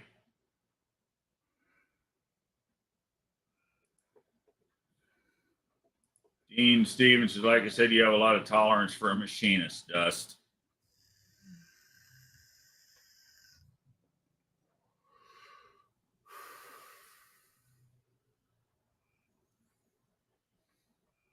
So I noticed you're having on your live tomorrow, Dead Dodge Garage is going to be your guest. Yep. I had Shane last week. I'm going to have Jamie Yeah, this week. I don't know who I'm going to have next week. I may I do was my. Oh, go ahead. I was busy working on that building, but I was watching. I don't know. I made a couple of comments in your live, but I was watching and listening to it on my phone. I caught most of that one. I tried to The keep. one with Shane. That was actually a really good discussion. I tried to keep it away from tech stuff, but it was because That's he what does that. He that's does what that Shane every week. is, though. Yeah, I know, but he does that every week. I wanted him to like talk more about his car and stuff, and we did. We talked a lot about it. No, that was a good. I enjoyed that one. Like I said, I didn't get to watch it so much, but I listened to about 90% of it and went back the next morning and watched the shit that I missed. But yeah, that was a good show. That's what I'm hoping to do with Jamie tomorrow is be able to have more conversation because he runs his lives different. You know, he goes through and reads every comment, and like there's nothing wrong with that at all.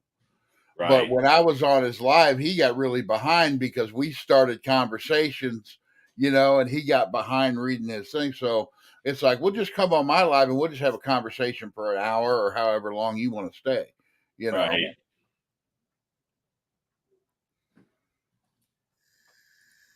Mainstream Mopar asked me, what does my truck weigh? I don't know yet. I know what it weighed in stock form with the original 400 in it. It was 4,600 pounds with steel wheels, 33-inch tires, stock 400 big block, iron heads, everything's stock. I weighed it back when I bought it. And that's what it weighed. And that was with me in it. I wasn't so fat back then. But I expect getting rid of all the heavy 3/4 ton shit, the aluminum headed big block. I think it's going to land some aluminum wheels, all that good stuff. It's going to probably end up in the 4,000 range, maybe a little less. I don't know. Travis claims old red weighs like 36, but I don't know. I think that's awful light. I'd like to see it on a set of scales. Well, it's a short bed too, though. I mean, Yeah, true. That's a lot of metal. Not really. When you really stop and think about it, not really. It's 2 feet of sheet metal out of the bed And frame. and 2 feet of frame rail. Yeah. That's it. Well, that could end up being close to 100 pounds, though. But there's a huge difference in the weight of the brakes. The 11-inch or the 13-inch brakes that are on the 3/4 ton versus what's on it. If I do end up going with the 9-inch, I'm gonna shit can the drum brakes and throw a cheap disc conversion on it just because it's faster and cheaper with changing axles and everything. Yeah. That's gonna give up weight. The damn front rotors weigh half as much. Oh yeah, that's big. And if you go to half-ton springs, those springs weigh less. Correct. All of it weighs less. And the other thing is all that unsprung weight is when you're calculating speed weight, you really double it. You take 50 pounds off of anything, brakes or wheels or anything that's not on the spring. That's the same thing as taking 100 pounds out of the cab. Yep. It behaves that way anyway. Hey, we got Mr. Bad Tree Blake in the house. How's it going, brother? I think this is my 4th beer. Fucking beer's tasting good tonight. I just got my big mug of tea here. The beer is going down good tonight.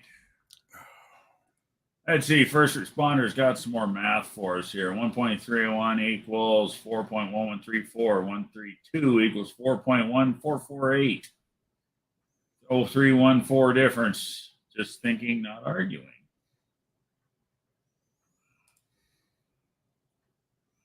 Never really known Damien to be an argumentative type of guy, but he's pretty fucking smart.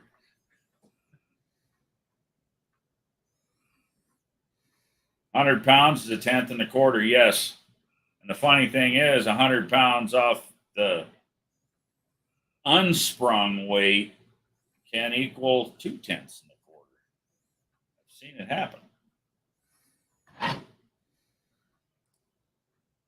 We're both on a diet down here, shaving weight. Yeah. I'm trying to lose some weight too. I've been trying to lose weight too, but fucking diabetes doesn't make that easy.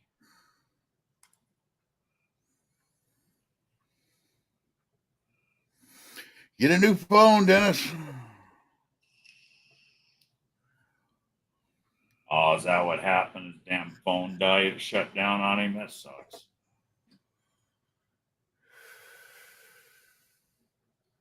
So far, I've been pretty happy with these Samsung phone. Oh, I love mine. Oh, you got that 23, right? You got the one my wife's got.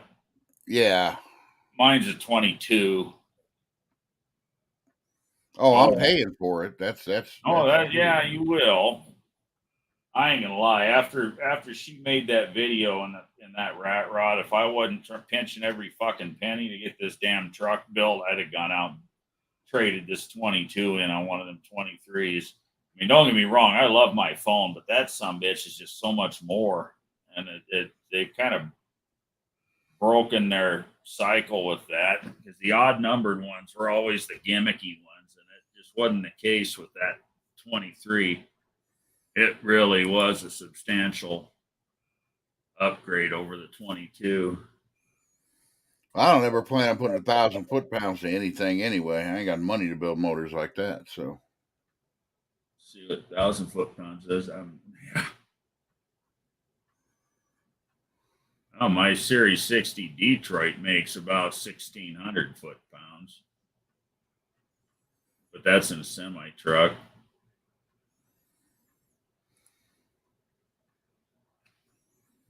I think I'm just going to sell that fucking thing and buy me a Cummins dually truck. All it does is sits out there and collects dust. So I'd like to, so what I kind of want to end up with is an older 1-ton and get one of those campers that goes into the bed. 21 or 22 damn good camera that I never film with.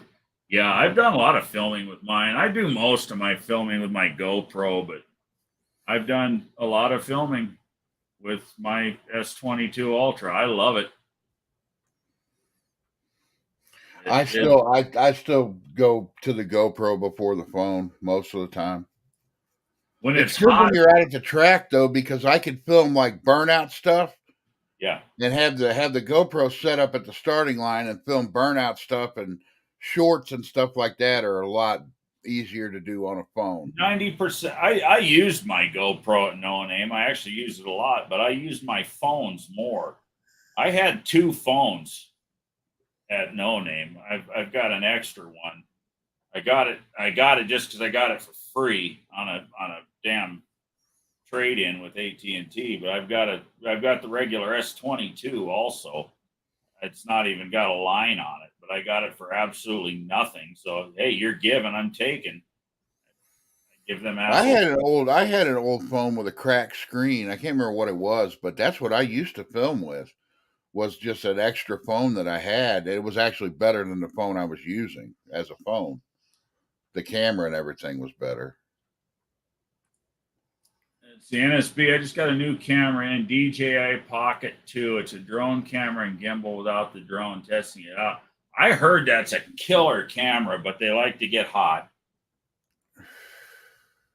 But I have heard really good things about that DJI camera. I want to get a drone just because I think it'd be fun. My son's got one. He's got a badass professional one. He spent like $4,000 on the fucking thing and he never flies it. He's got his license. It's one of them ones you got to have a license to fly and all that bullshit. No, I don't think I need all that. But Well, once they get past a certain weight, you got to have a friggin' license to fly them. And any one that's worth a shit is that weight. You got to have a license to fly them. I don't think it's that hard to get. He did it pretty quick and easy years ago.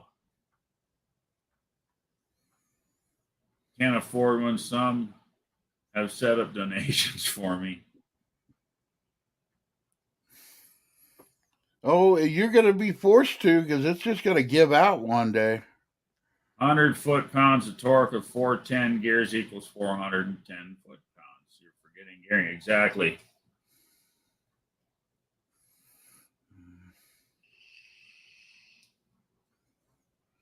You know, and that's the other reason I want to go with a 9-inch or an 8 3/4. Since I'm gonna stick a 727 in it for now, I ain't got any overdrive. I can change the damn rear end change the chunk real quick and easy for driving it on the highway. And I will do that if I put this 9-inch in, and I don't know what the hell it's got in it for gears now. Hopefully they're pretty tall. And I'll build a different center section for it. Yeah, I'll run this tall geared open diff son of a bitch across the country, and we'll change the chunk right there at No Name before we put it on the track. Then we'll change it back when I drive it home. Yeah, that'd be what Thursday'd be for. Thursday. You get there Thursday. I'd be doing that shit Wednesday in the hotel parking lot. Unless I do what you were talking about, cruise up your way. You can do it at my shop if you want to cruise. If you could cruise it 2 hours with the deep gears in it. Yeah. Blake says, I just don't know how they try forcing you into web-based storage. I don't like that either. Yeah. See, Blake, that's exactly why I have a 16 terabyte server right here sitting next to me connected to the web. That's my cloud. I don't put shit in anybody else's cloud. I own my own cloud. It's an 8 terabyte, and tomorrow another 8 terabyte drive will be here, and it'll be a 16 terabyte. And I ain't got to pay shit for it.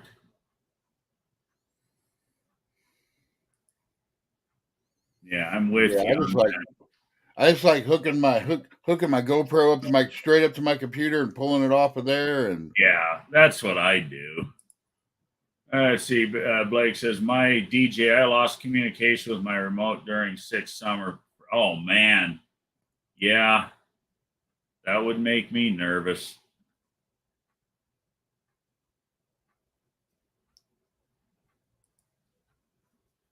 My S22 doesn't. Doesn't what? Oh, the NSB. So you're talking about the Pocket. It has an SD card. Yeah, no, the S22 does not. Shit, Samsungs haven't had SD card slots since the S10. I had one. That was the last phone that had an SD card in it.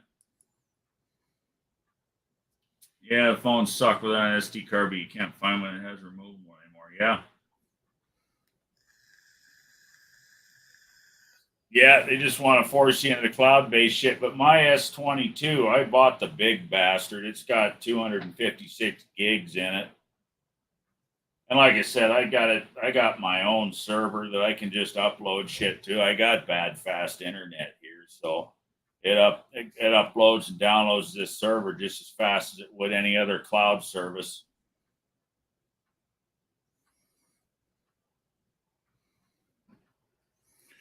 My internet's not bad for what I got, but what I like about it, I've got that T-Mobile 5G internet. Yeah. So I could take this little box anywhere I get a 5G signal, I got internet. Yeah. They say you can't, but you know what? You can because I It do it all the time. It works. They just don't want you doing it. Fuck Yeah. 'em. What's that cost you a month?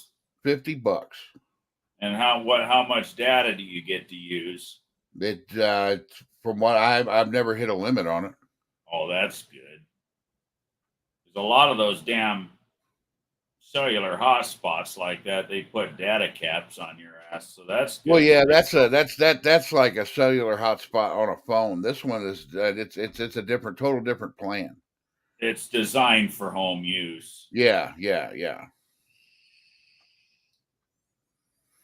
But yeah, I take it out to my shop. Actually, I have better upload and download speed out of my shop than I do at the house. Yeah, it just depends on the signal. I just hope we got a little bit better signal out at No Name this year. My phone was messing up last year, but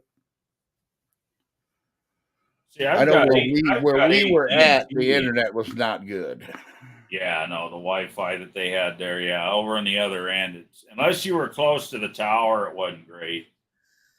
But I've got AT&T, and my cell service was bitching at No Name. It worked really good. That's what I got for my regular cell service. But what's that? I got AT&T for my regular cell service, and I got T-Mobile for the internet. And it didn't work good for you at No Name?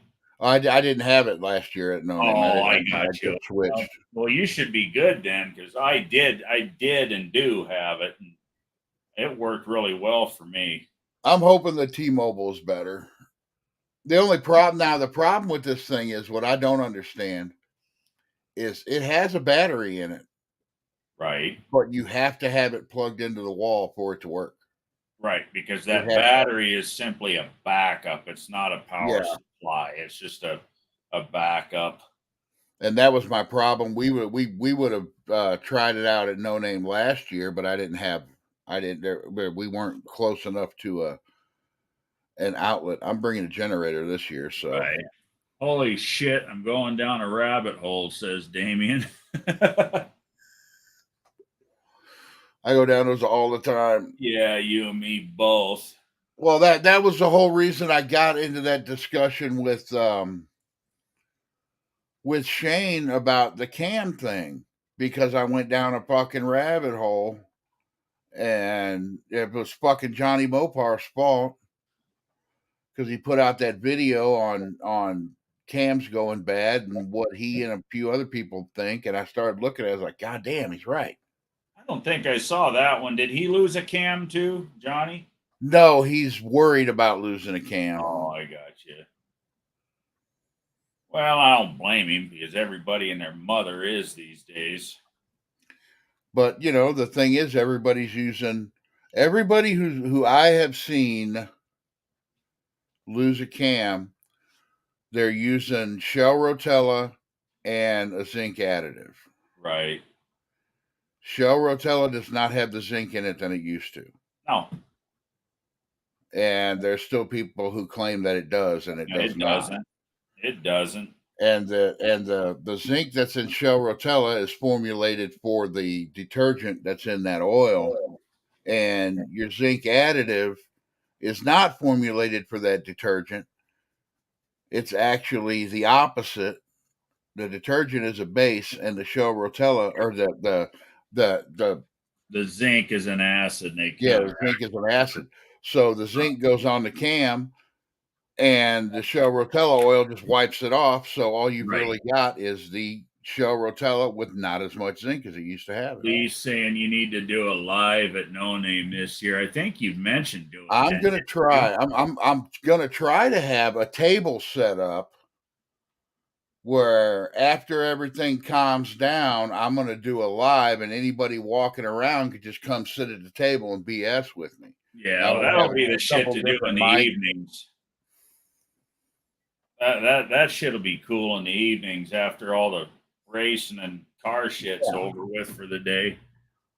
First responder says tensile strength on 1040 is 80,000, 1050 is 100,000. So I love math. Yeah, me too. I'm a numbers guy. My wife hates it. Blake says you can get test kits at most local fuel co-ops around here. Yeah.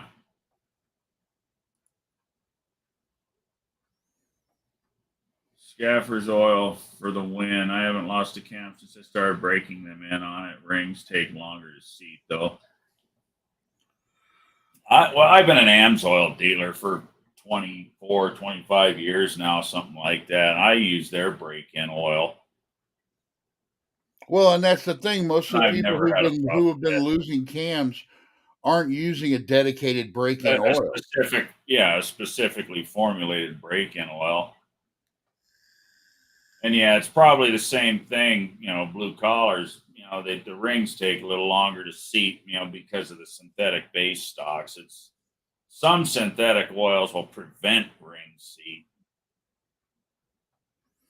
And a regular Signature Series AMSOIL synthetic, don't you dare put that in a new engine.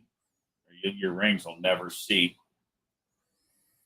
Well, and it's like Shane was saying, and I understand he works for them, but everybody talks bad about comp cams and how all their stuff's bad. He told me they sell 4,000 cams a day. Right. So if you look at that, 4,000 cams a day, if even 1% of those are bad, that's good numbers in a for manufacturing. It really is. And from what you're hearing, it's less than 1% that are going bad.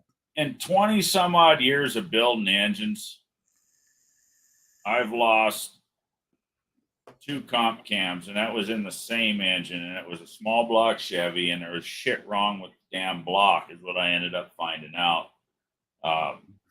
The cam that came out of this 428 that I just finished in that rat rod, it was a comp cam, but I can't blame the cam for that. There was so much wrong with that fucking engine. The guy that put it together ought to be kicked in the balls. So I mean, I don't know. And that's my whole thing with all of it is I don't know. I have speculation. So when I go to change a cam, I'm gonna change a cam in this 318.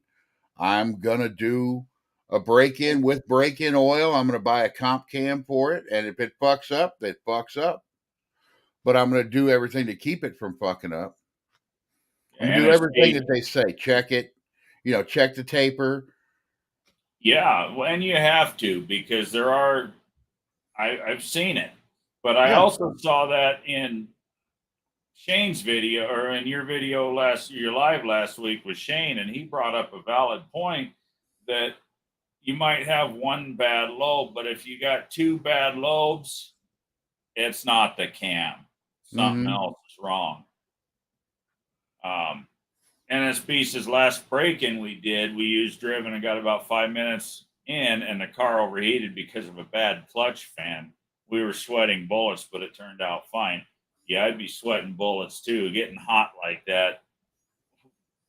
Driven is what I'm going to try. I'm going to try the driven. Their break-in oil is $44 a gallon. Yeah, but you can't break in. Dennis is saying he uses synthetic. I wouldn't. I don't think you're supposed to. I think everybody says don't break in with synthetic. Well, you don't want to break in with synthetic because it'll affect your ring seat. The odds of losing a cam on synthetic is slim to nothing because it is good oil. Yeah. But you got other components you got to worry about. Your rings don't seat to the walls, and the walls get embedded with the synthetic molecules. They'll never seat, and you're fucked. Ask me how I know. I've been a synthetic oils dealer for, like I said, about 25 years. Well, what is the AMSOIL? What does it cost for their break-in oil? Because, like I said, the driven is $44 a gallon. I can tell you.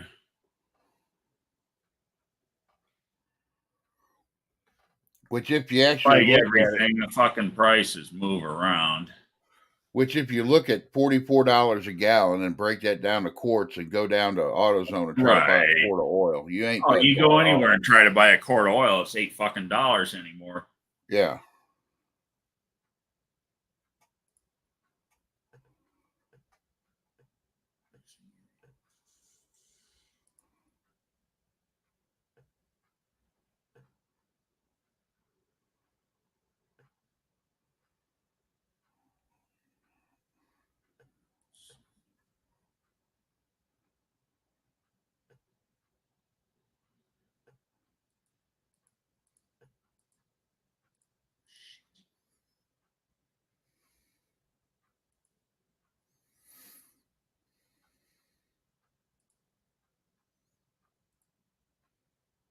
Because I've heard. I'm just trying to log into my dealer account here so I can tell you. Yeah, well, you're a dealer. You just cut me a deal on. I can, and I would for for this crowd.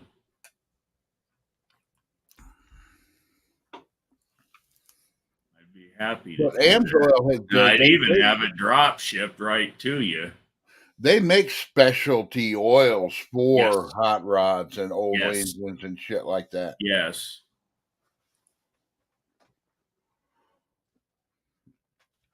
Well, I mean, hell, I wouldn't put it because and I totally believe it that the oil companies don't want to make all these fucking changes. It's the goddamn government forcing them to. No. I mean, shit, the government forces you to drive around with a fucking tank of cat piss in your truck. I know it's not actually cat piss, but goddamn, yeah, that's what I call it. That's what I call it. It's fucking cat piss. It's what it smells like. Hell, I used to have to deal with 55-gallon drums of that shit. It smells the smell is a lot stronger in a 55-gallon drum sitting in your shop than the 5 gallons you buy at the gas station. It's fucking nasty ass shit. Mm-hmm. And God forbid you accidentally spill some on your fucking clothes. Can't be good for thanks. you.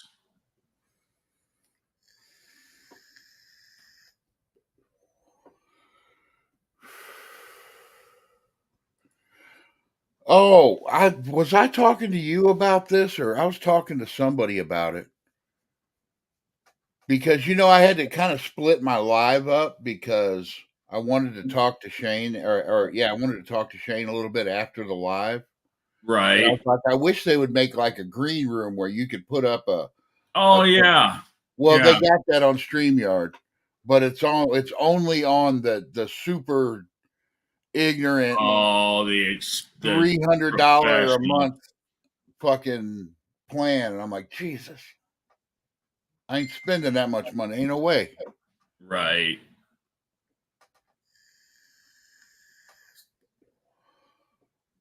But I'm hoping, like everything else, when it gets old, they'll start moving it down to the other plans. Right. Yeah, because that would be nice. Yeah, you could just have a green room, and then you could talk to somebody with just have a screen up, saying like "be right back" or whatever, or "stay tuned."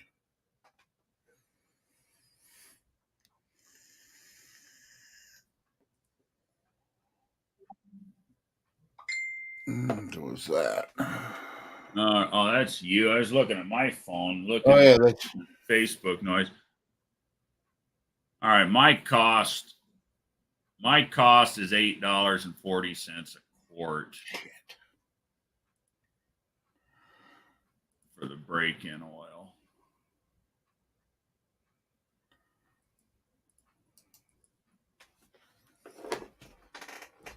$95 a case. That's 12 quarts.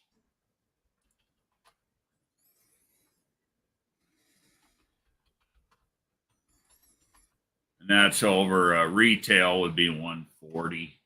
But my dealer cost on is 95 for a case. For a case, and that's how many quarts? 12. So we'll do that quick math. Damien's the math guy. He'll probably beat my calculator here. Let's see, 95, 69 divided by 12, 797 a quart. Times 4. You only want 4 quarts? Well, no, but what I'm saying is it's for a gallon. comparing to the driven. 797 times 4, 31.88. So yeah, theirs is 44. So I mean, what do you need? 5 quarts of break-in oil. Whatever your engine takes. Mine holds 8 quarts, but Oh yeah, well, what I'm going to be doing is only 5. yeah, quarts. whatever your engine takes. I'm more worried about the onset of early connecting rod bearing failed, prematurely causing damage to the engine. The quickest thing is to knock out your rod bearings is detonation.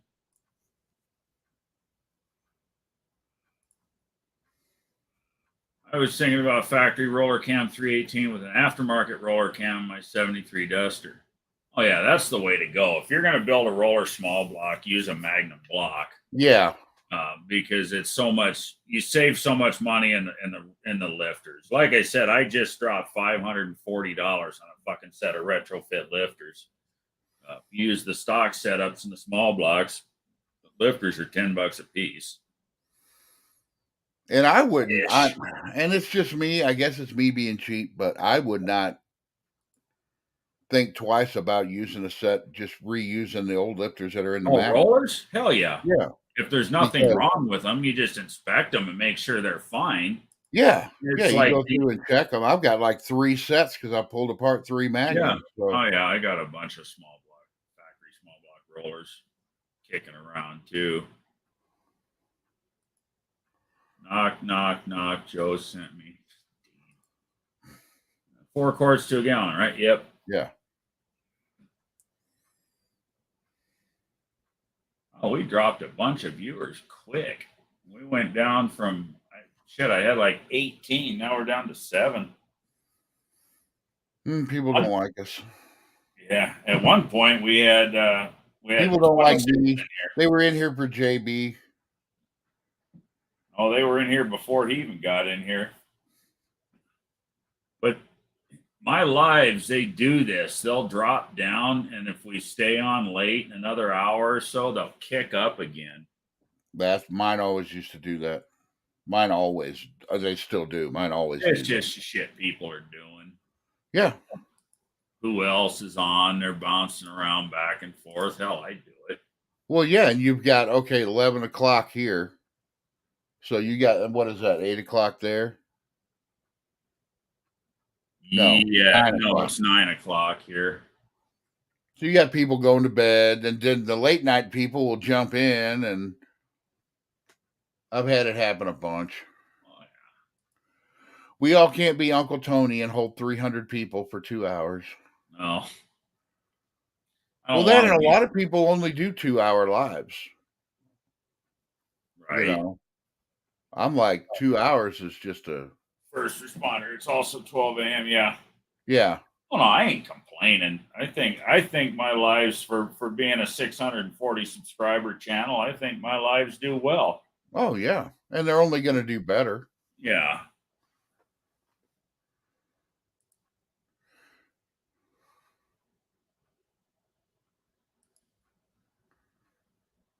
May depend on the Friday night beer consumption too. Yeah. It bounces back and forth.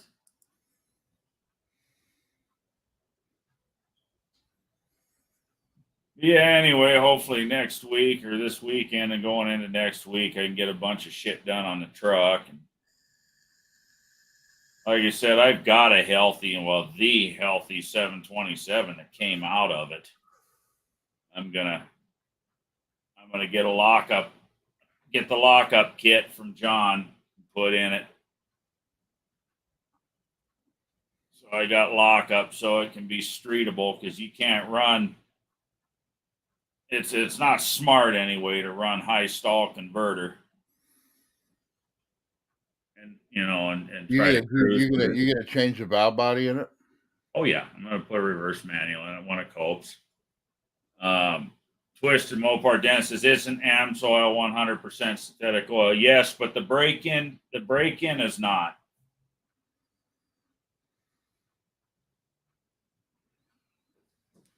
The break-in is designed for break-in.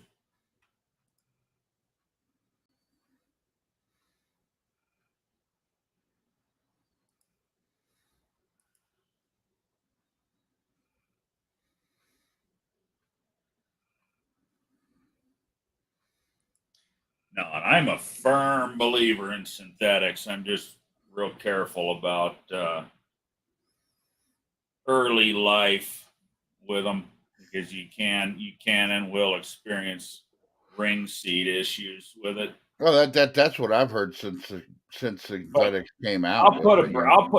I'll put break-in oil in an engine. I mean, my 451's a little different because it got breathed its first life on a stand, but yeah, it won't see synthetic oil until it's in the truck. But I'll take a brand new engine out. If it's a flat tappet cam, I'll run it through its break-in cycle. If it's a roller cam, not so much. And get it out, get it in the car, and I'll take it out half a dozen, a couple of different times, half a dozen good, hard, wide open throttle hits, and take it home, shut it down, let it cool off, and go do that again 2 or 3 times.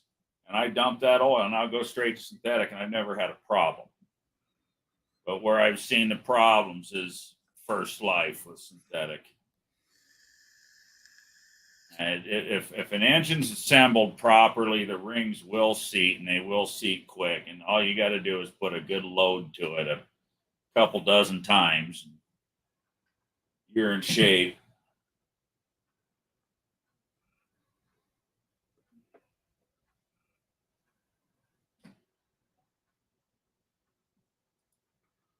NSB, right when synthetic oil first came out, I bought some for my dirt bike and it locked up after about 10 minutes. That killed me on synthetic for here. Holy shit, that's weird.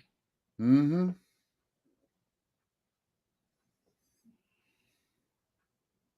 Got some bad juju there.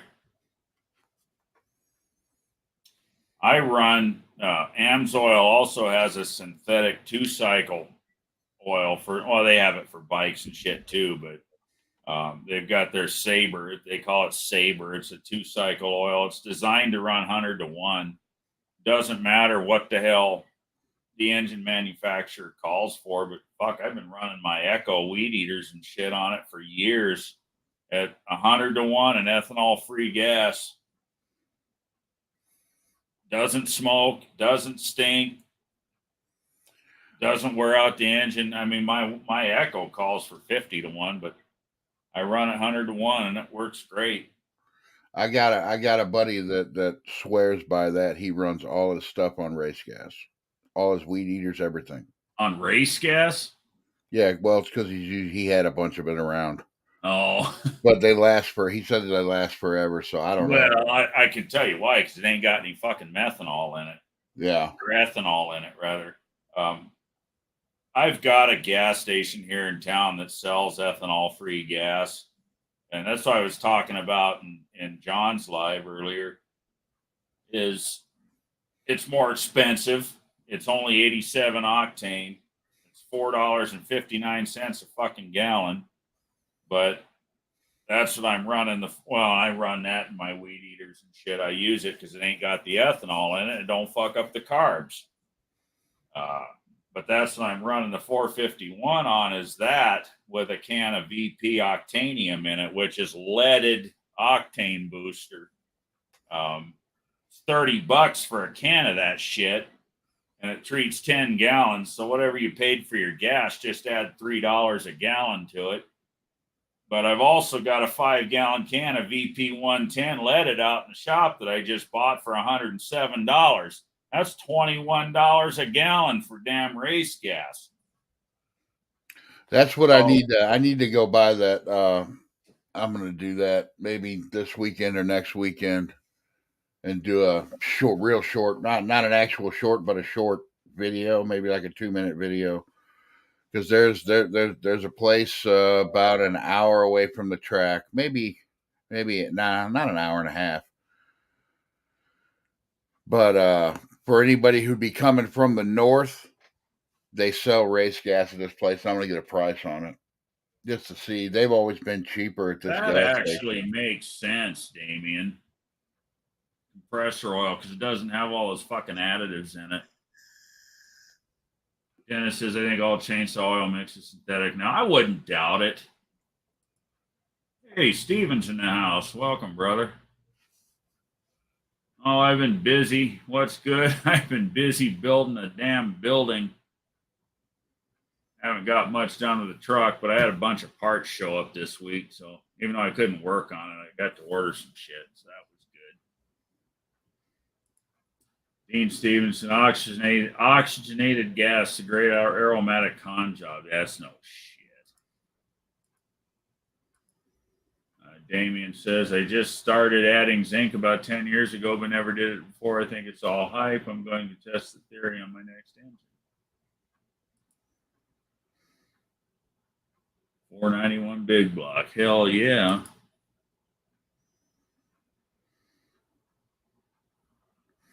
Let's just say about that break-in oil is don't use a zinc additive. It's got plenty in it. Yeah, it's got plenty in it already.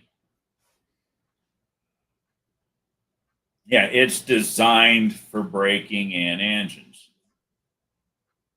Straight 30 weight. It's designed for breaking in engines. It doesn't have all the extra detergents and bullshit in it. It's got the friction modifiers and lubricants that it needs, and nothing more, nothing less. And I mean, to me, it kind of just the whole thing with the oil causing these cam failures kind of just makes sense, because when you started hearing about them, that's when they started all this shit with the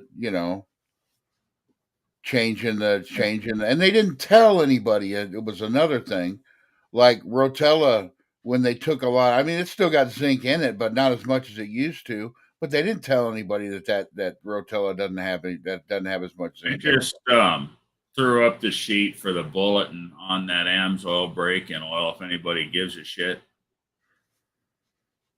it's all the data bulletins on it.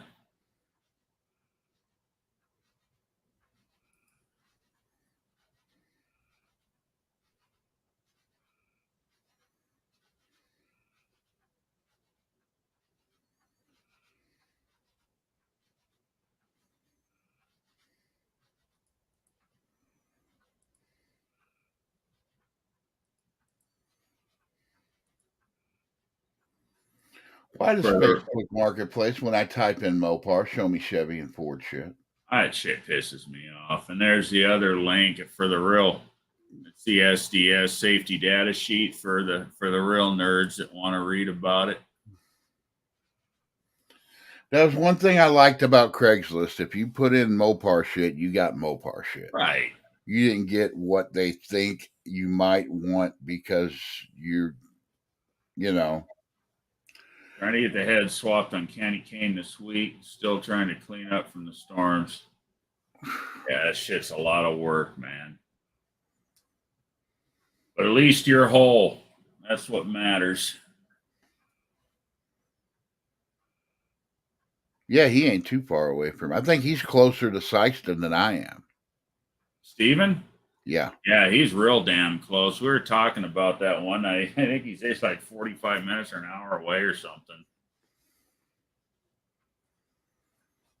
Yeah, him and Leighton. I was telling him and Leighton come up, we'd do a collaboration video. Right. And you're not that far away, Brian, right? What'd you say you are, a couple hours? Yeah, about 2.5 hours.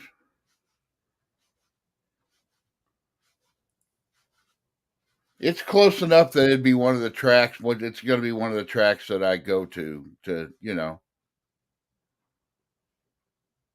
just normal racing. Right.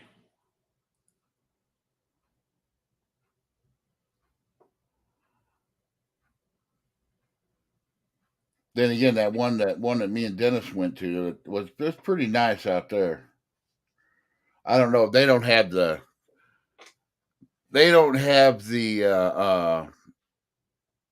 facilities for camping that Sykeston does, though. Oh, he's 119 miles from Sykeston, say a couple hours.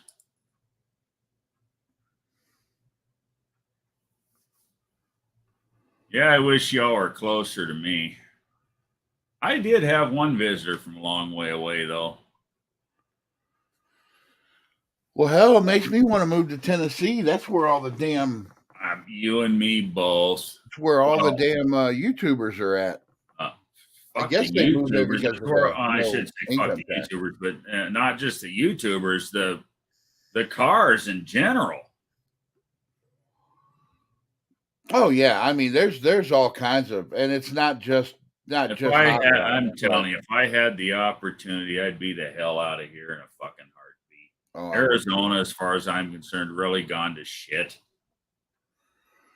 It's got not very. Illinois. What's that? It's not Illinois. No. Illinois. Oh no, there's definitely worse places, but it ain't what it used to be. It's Illinois is basically California without the good weather. Pretty much.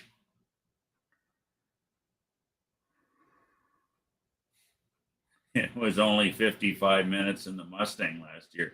That means you were doing well over 120. Well, that's like Williams. Like if I was to meet William halfway somewhere, it would be Sykeston. He's the exact same distance, but he comes up 55 and I go down 55.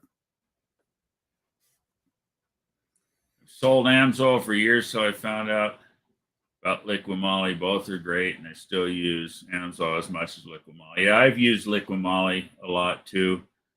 Are you a dealer? Are you an Amsoil dealer, Damien?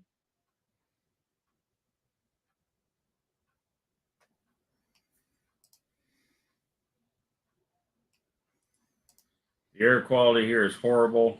Don't move to West Tennessee or East Arkansas.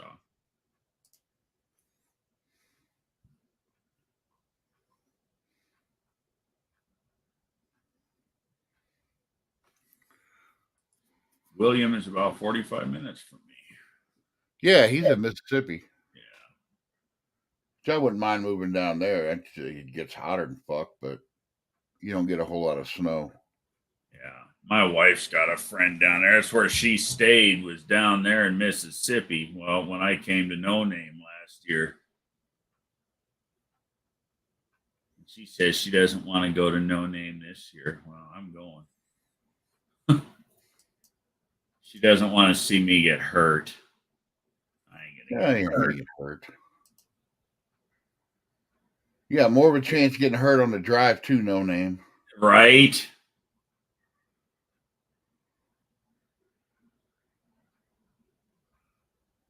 Well, I will say this. I'd rather her say that than that she didn't give a shit.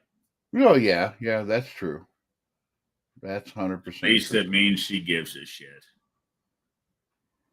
If she didn't care, she wouldn't care, you know?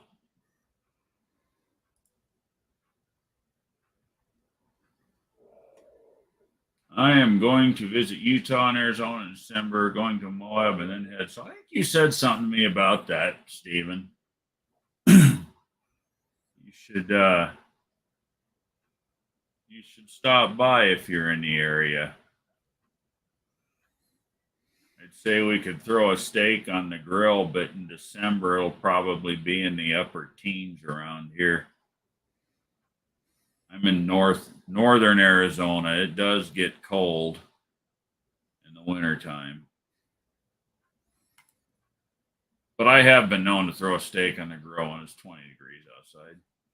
Oh, I've done it in my shop. Yeah. I use Amsoil on our high revving bikes just because it doesn't foam up as bad at 16 grand. Yep. Yeah, it's got some very very good anti-foaming agents in it.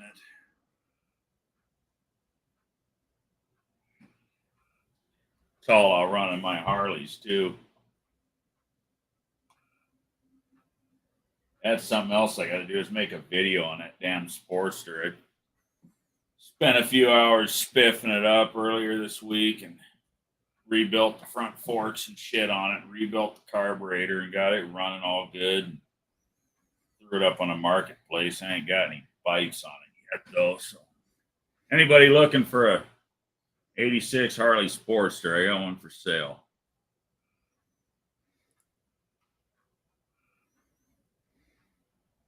Steven, be sure to rent a mountain bike and go ride White Line Trail.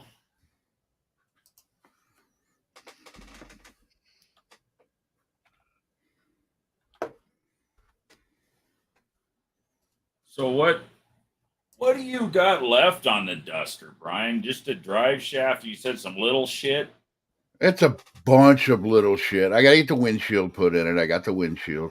Still Gotta ain't get got the that windshield put in it. No, I ain't got that. Well, actually, I would have had it done, but I had to order some of the clips for the trim. Oh, yep. And you Because I got don't want to put them in have them afterwards. ahead of time. You can't put them in afterwards. And I ordered them on Amazon, and it was the only time Amazon ever said it's going to take them a week or more to give me something. But I guess it's not. That's not I've been something getting really. a lot of that shit out of Amazon lately. Well, it's like this microphone. I ordered this microphone, and it was here the next day. Yeah, well, I get that too, but here, lately, a lot of the times I order shit and it's not next day anymore like it used to be. Yeah. But by God, the damn yearly rate keeps going up for the Prime subscription. Yeah, but I mean, if you don't order a lot from Amazon, I could see how you wouldn't want the Prime, but damn, the shipping you save with the Prime. Yeah, no, you're right, and we do. We use the shit out of Amazon, especially my wife. I buy a lot of shit on there too, but she buys a lot of shit for her business on there. I just started, and this is just here recently. I started like I used to go to Jegs for everything or Summit, but now I'll go to like Jegs or Summit to look up the part number, and you just go over to Amazon. You can buy the same thing for the same price, and it's free shipping and be there quicker. And usually, and a lot of the time, it's Jegs or Summit that's selling it on Amazon. Mm-hmm. I know they do that on eBay a lot. Both of them sell on eBay a lot. I try to stay the hell away from eBay anymore. Man, you're wanting to pay how much for 8 3/4? I'm seeing 8 3/4 all over around in my part of the country. I'm looking at them right now, $300. There's one for $300. That's what I was telling you. You can't. Everything around here is fucking high, and that's what I said. This guy started out asking $1,000 for the son of a bitch. I've been watching it for the last 3 months. And he's knocked it down to $650. I'll give him $400 for it, but I ain't giving him a damn dime more. Well, especially if it's not a sure grip. If you're not sure it's a sure grip. Well, I'll be sure I know what the hell it is before I give him anything for it. But the thing is, it's not just around the corner. It's a 4-hour day for me to drive to him and back, let alone the bullshit in the middle. He's in, I think it's the ad said he was in Surprise, I think is where he said that some bitch was, which is, that's 2 hours away from me. Hell, here's a housing. That's down closer to where housing that looks to me like a truck housing because the axles are real long on it. Right. Well, wait, no. Well, you can't. Well, yeah, you can. Yeah. No, it's a car housing because the pads are on the bottom. But they want $100 for it. Yeah. It's just the housing though. No third member, no axles. No. Well, and see, piecemealing it like that, you are gonna spend more money. Yeah. Yeah, because you got to go buy a house, and to go buy just the junk, people want big bucks for the fuckers. You can buy the whole damn thing, out of a scrap yard or whatever, but when you want to go just buy the chunk, they want a bunch of money for them. And same with axles. Yeah, and I think that's kind of weird because I mean, just a regular opened end chunk should not be worth that much. They're not. You know. Now I can understand if you put a lot of work into it. It's got gears and a sure grip and all this, but yeah, Lee, I don't have the Prime.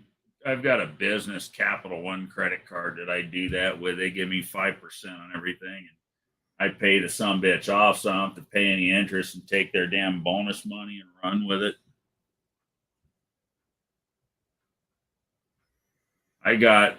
I bought all the parts on that credit card to build that rat rod, about $9,000 worth of engine parts. That was a nice little bonus. And of course, the bonus money went back into buying shit for my truck.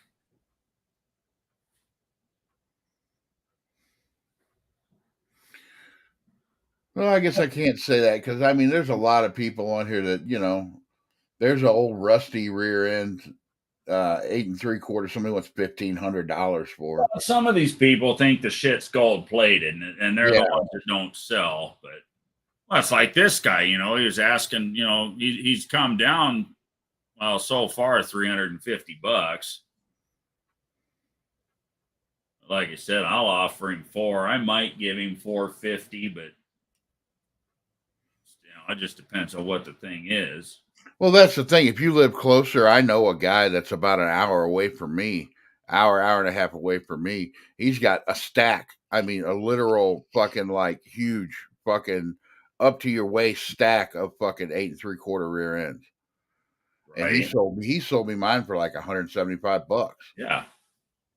Well, and see, I'd do that too, but what the hell would it cost to ship the son of a bitch to me? Yeah.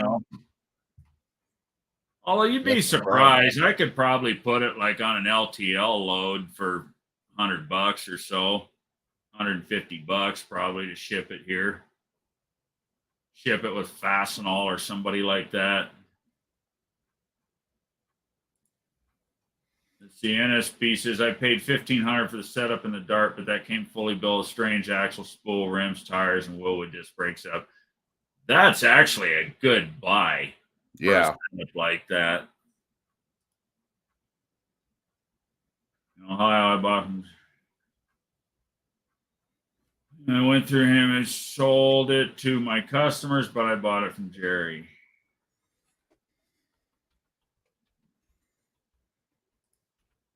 Are you looking for 9-inch parts?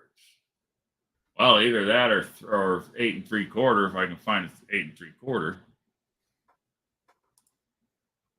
We are lucky. We're in and out of automotive shops every day and come across some good deals. Yeah.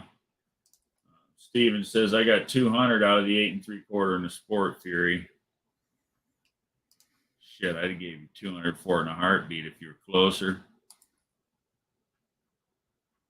So that Sport Fury was probably about 64 inches wide. Like I said, I got to do some more measuring on the truck, but I'm thinking this 60-inch one, I think I could make it work. And like I said, it would actually be kind of cool for the end game. Yeah, if you get some. I just gave a bunch away. I may still have a center, 3-axle shaft, 5 centers. I think I kept 1 or 2. You talking about 9-inch stuff, Damien? Got my crap done. So back in the chat for a bit. Welcome back, JB. I like JB. Do I need them? Well, I could potentially use them because if I do go with the 9-inch, like I said, which I have one, I want to build a second chunk for it. So yeah, I could use them. But you're a long way away from Arizona. Where's First Responder out of? I think he's in Georgia. Aren't you in Georgia, Damien? So I People have know my these head people all are the way doing. up my ass. There may be somebody close to me that I don't know about.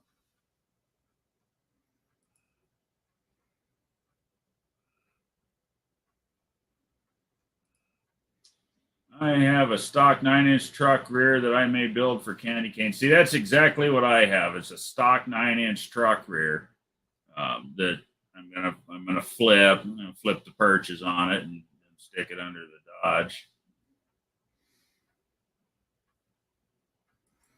Well, it makes sense to do. I mean, That attitude I've is, been giving you shit about it, but if it's the easiest way to get that truck to no name, do it. You know what I mean?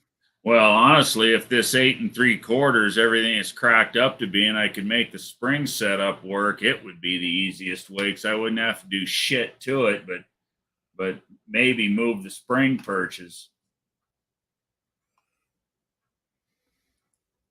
And probably change the yoke on it because I'm putting 1350 joints in it. I don't give a shit. I'm not breaking drive shafts, and I know that engine will break drive shafts.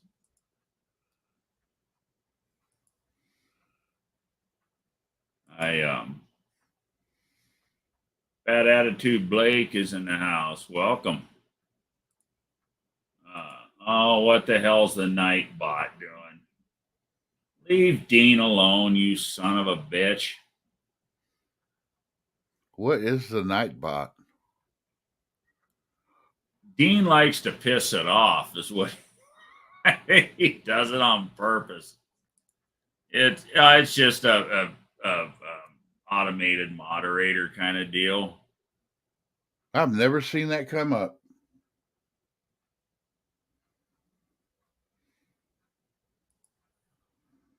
Leave it to Dean to find it. It's screwing with Dean for repetitious posting. Or wait, no. Stop spamming words, phrases.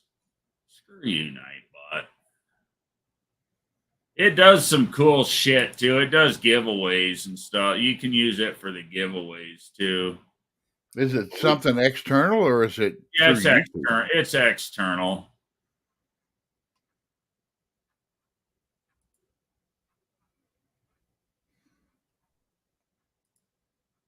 I'm gonna turn the blacklist word phrases off so it'll stop fucking with Dean.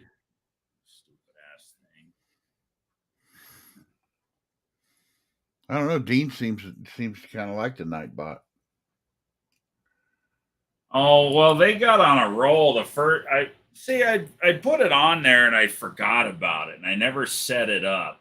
And it was like on total prison frickin' lockdown. And we did a live and it went frickin' balls out fucking with everybody. That son of a bitch kicked Tim Windsor out of my damn live. How does Tim Windsor get kicked out of a live? That's how narcissistic this fucking thing got. And after that, everybody made a point to deliberately start fucking with it. It became a game. I was pissed when it did that to Tim. It kicked him out.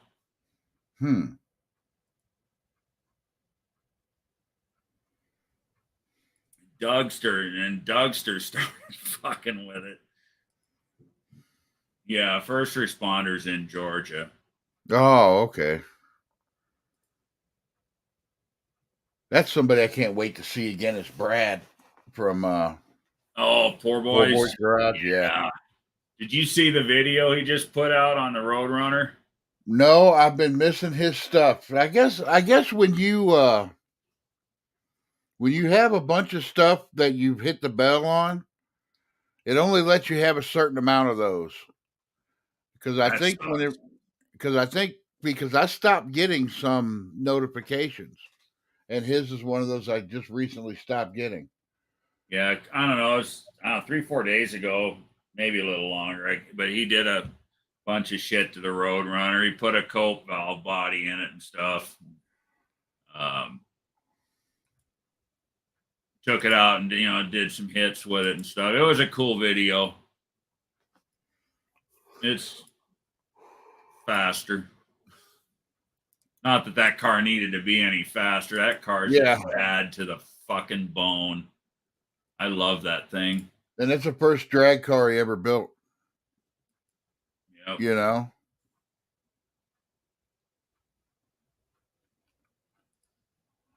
Ain't technology great? Yeah, no shit, JB. Yeah, where the hell's Lars? Dean says, who know? JB says, Dean, who knows? He's elusive. Yeah, he shows up. He's probably grilling something somewhere. Where's Don at? Isn't Don usually in your lives? One-eyed cat? Yeah, I know he is. He was here earlier. Yeah, I don't know where him and Wendy were both in here. He usually jumps into BS for a while. He does. $150 for a shifter and a 9-inch is freaking cheap. Yeah, it is. Yeah, it's something else I gotta buy as a fucking shifter. You know, that's the other thing. That's why I'm gonna throw together the automatic and put in it for now, because with that amount of power, I just don't feel safe skimping on the safety shit with the bell housing and everything.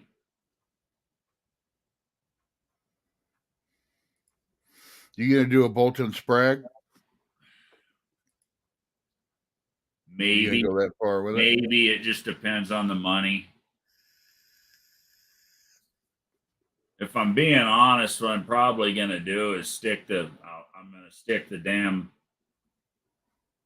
overdrive, or not the overdrive, but the lockup shit in it. I'd like to do a bolt-in sprag, but that's another $200. But if Yeah. I don't, I'm just gonna put a blanket on the fucking thing. Well, if you're going one of his valve bodies, and really for what it is, his valve bodies actually, if you just want the reverse manual with the Well, low band apply, I want the trans brake, but I ain't got the money for the trans brake. yeah, But the low band apply is everything. The low yeah. band apply is a big deal. I will not drag race a 727 or a 904 without low band apply. That is big in helping the sprag. See, that's my whole thing. I don't think I have time to do it. I'd I'm probably not honestly be going more to. inclined to put the drum in it over the sprag, but the fucking drum's $850. But John Wilburn just about got me talked into a 904, and that truck has a 904 in it. Does it really? And I'm like, well, I would want the 727 in the truck for towing, Right. and the 904 in the race car. But I don't think I'm going to have time to do the swap for this year, but I might end up doing that one after No Name, because I'm not going to finish the truck for No Name anyway. I don't think I'm not. And see, Steven's saying the same thing. Safety is why I didn't put the 481 in candy cane this year. The truck isn't built for that power, so I'm waiting till after No Name, take it down and do it right. Yeah, I just want to get the sumbitch to No Name, have fun, hang out with my friends, and we'll make it faster next year. But I ain't gonna make shit faster next year if I blow my fucking feet off. I don't even plan on racing that much at No Name. I'm not going to enter any of the races. I'm just going to do a couple grudge races. I'm going to go out there and beat that big ass ugly Super B. What big ass ugly Super B? NSB. Oh, I'm gonna beat that, and then I'll probably race. I think I got one other race, but I'm not. I had more fun. I would have had more fun last year if I'd have just brought my car and let it sit and just done everything else that I did. nice, Damien. Very nice. I'll be looking for them videos. JB, you be nice. You need to hang out with Damien more. He's nice.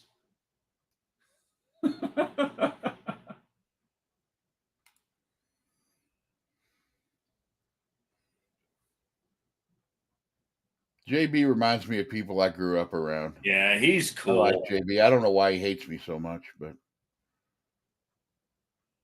I tell you what, I think we're gonna have to be keeping a close eye on Damien and that damn Durango. I think he's gonna sneak up and kick some asses that we aren't expecting to get kicked with that car.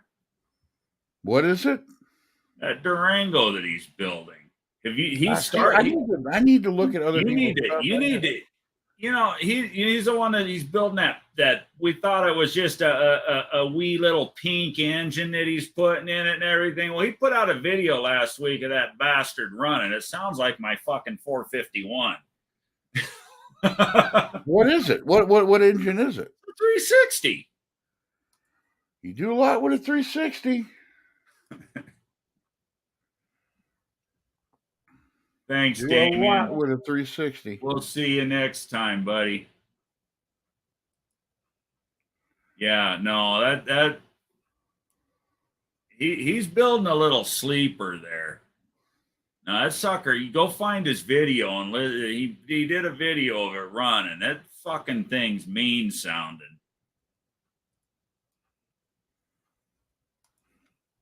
That's like I was wanting to go big block with the Duster, but now I'm kind of backpedaling on that. I don't know if I want to do that or not. He built a transmission for the thing. We've been watching his videos all year building a transmission for the thing that a 1,500 horsepower Cummins couldn't fucking break.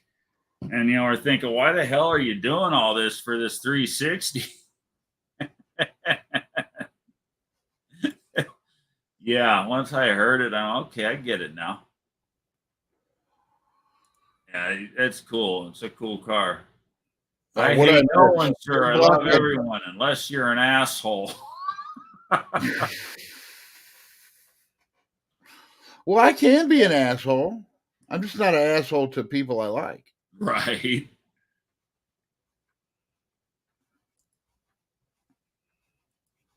Well, shit, JB, you're gonna hate me. I don't think you're an asshole, Blake. Just why? Because you tell it how it is. I just remember the first time I didn't get to see the live. I can't remember whose live it was on, but I went back and watched it. And the first time Don English held up that card. Okay, hang on. I'm standing corrected. I was wrong. For some reason, I thought it was a 360. I'm guessing now it's a 408.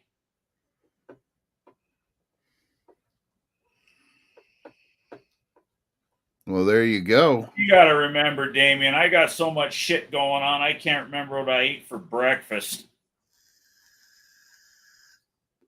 Whatever the hell it is, it's mean. You did a kick-ass job building it.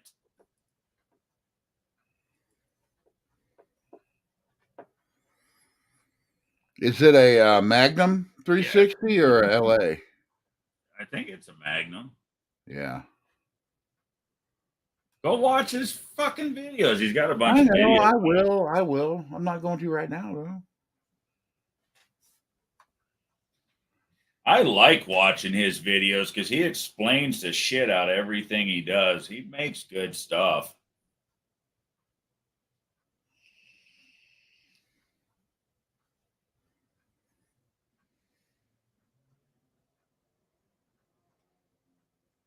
Somebody racing out there. What's that? I just heard somebody's out there racing. Nice. Yeah, I woke up the neighborhood this afternoon with the rat rod. I didn't hold back. We pulled out of the yard, and I just stood both them 4 barrels wide open on that sumbitch. Cured his hangover for a minute.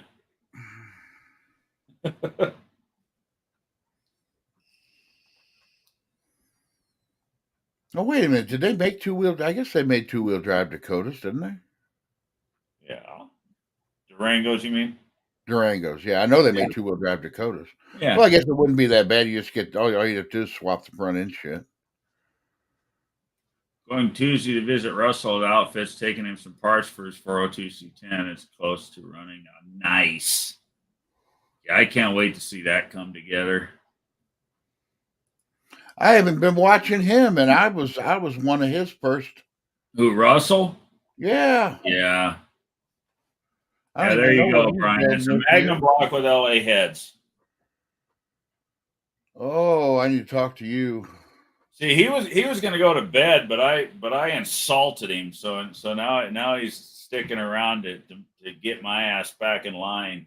Is it an older Magnum block that's still drilled for the LA heads, or how did you work all that out? There's a couple different ways to do it. I've done them. You just oil through the push rods. I've seen that, and I've seen people tee off of the Yeah. and Yeah, and go. run an external hose. You run an external oil line. Yeah, Well, like in the 428, well they oil like a Mopar, because they're shaft rockers and they got the oil hole in the block.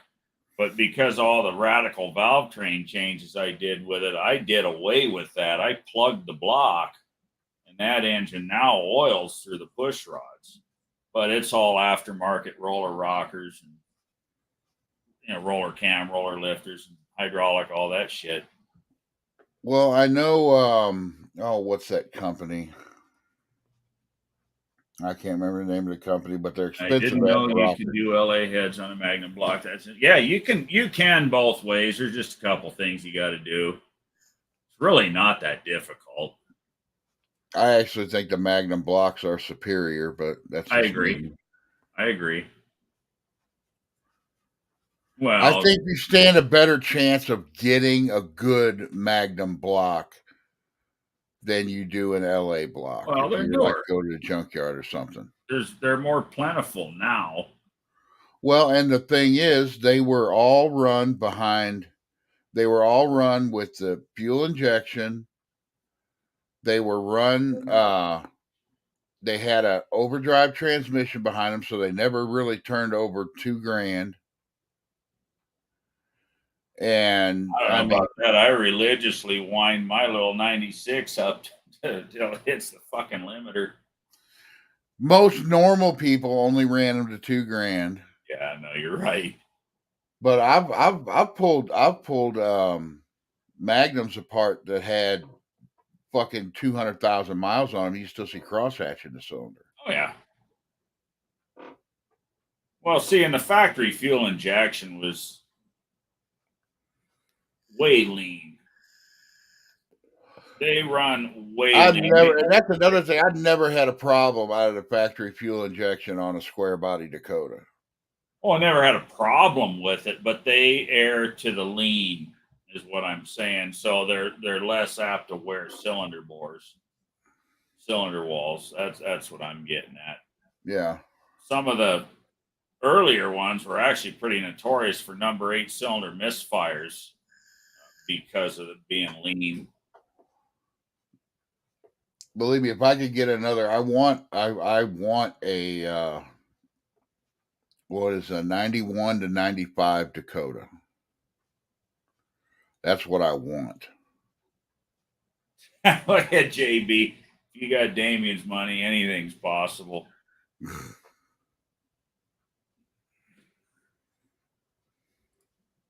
Oil through the push rods, the hole makes them lighter, and the feed hole makes them sturdy for the raised rocker shafts and PRW stainless rockers. Absolutely. That was a lot of the deciding factor in why I did that with the FE engine. Oh, so yeah, I heard about those PRW rockers. There's a lot of people using those. Are they expensive? Actually, I heard they were hard to get.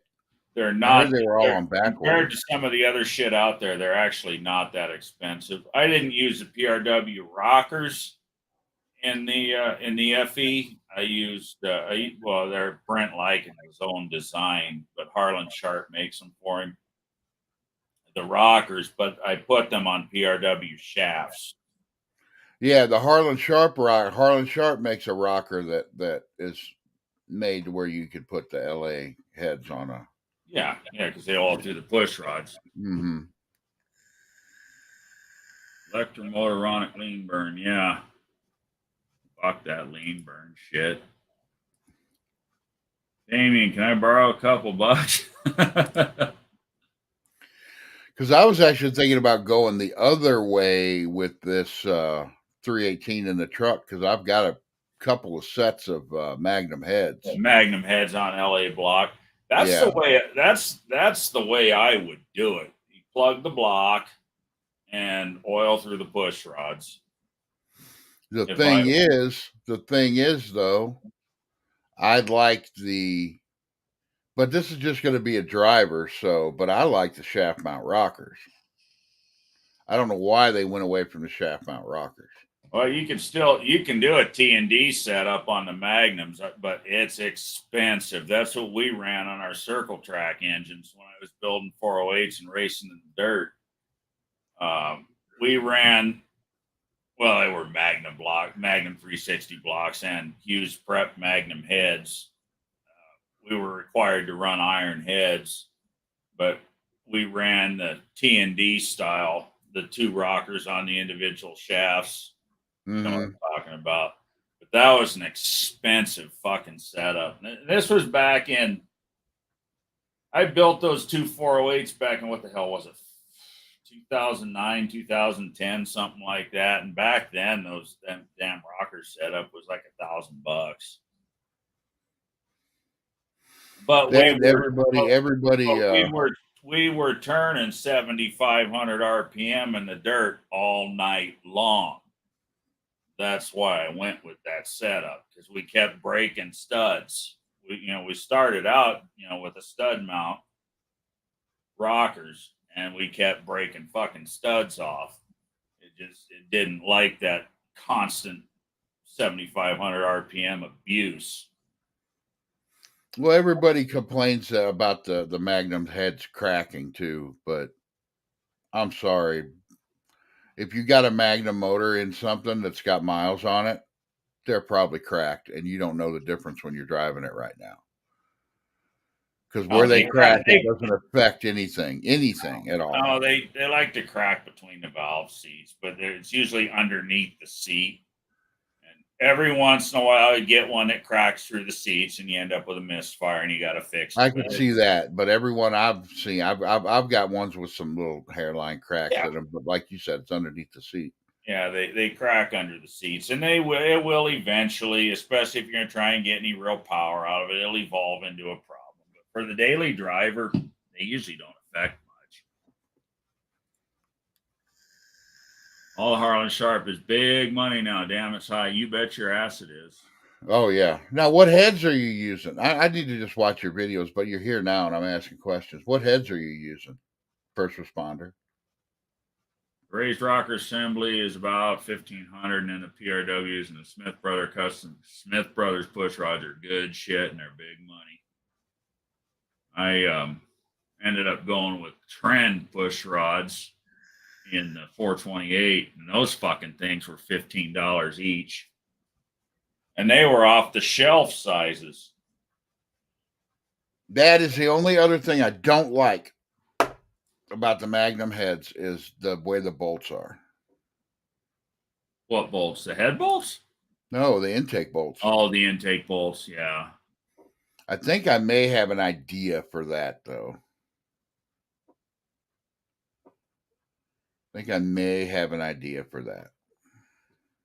Shaft rockers take all the load off the crack prone areas. He's running trick flow heads. Oh, okay. Oh, shit. You built a motor then. Told you. That motor's fucking badass. Fuck, you built a motor. Go watch his video. I will now.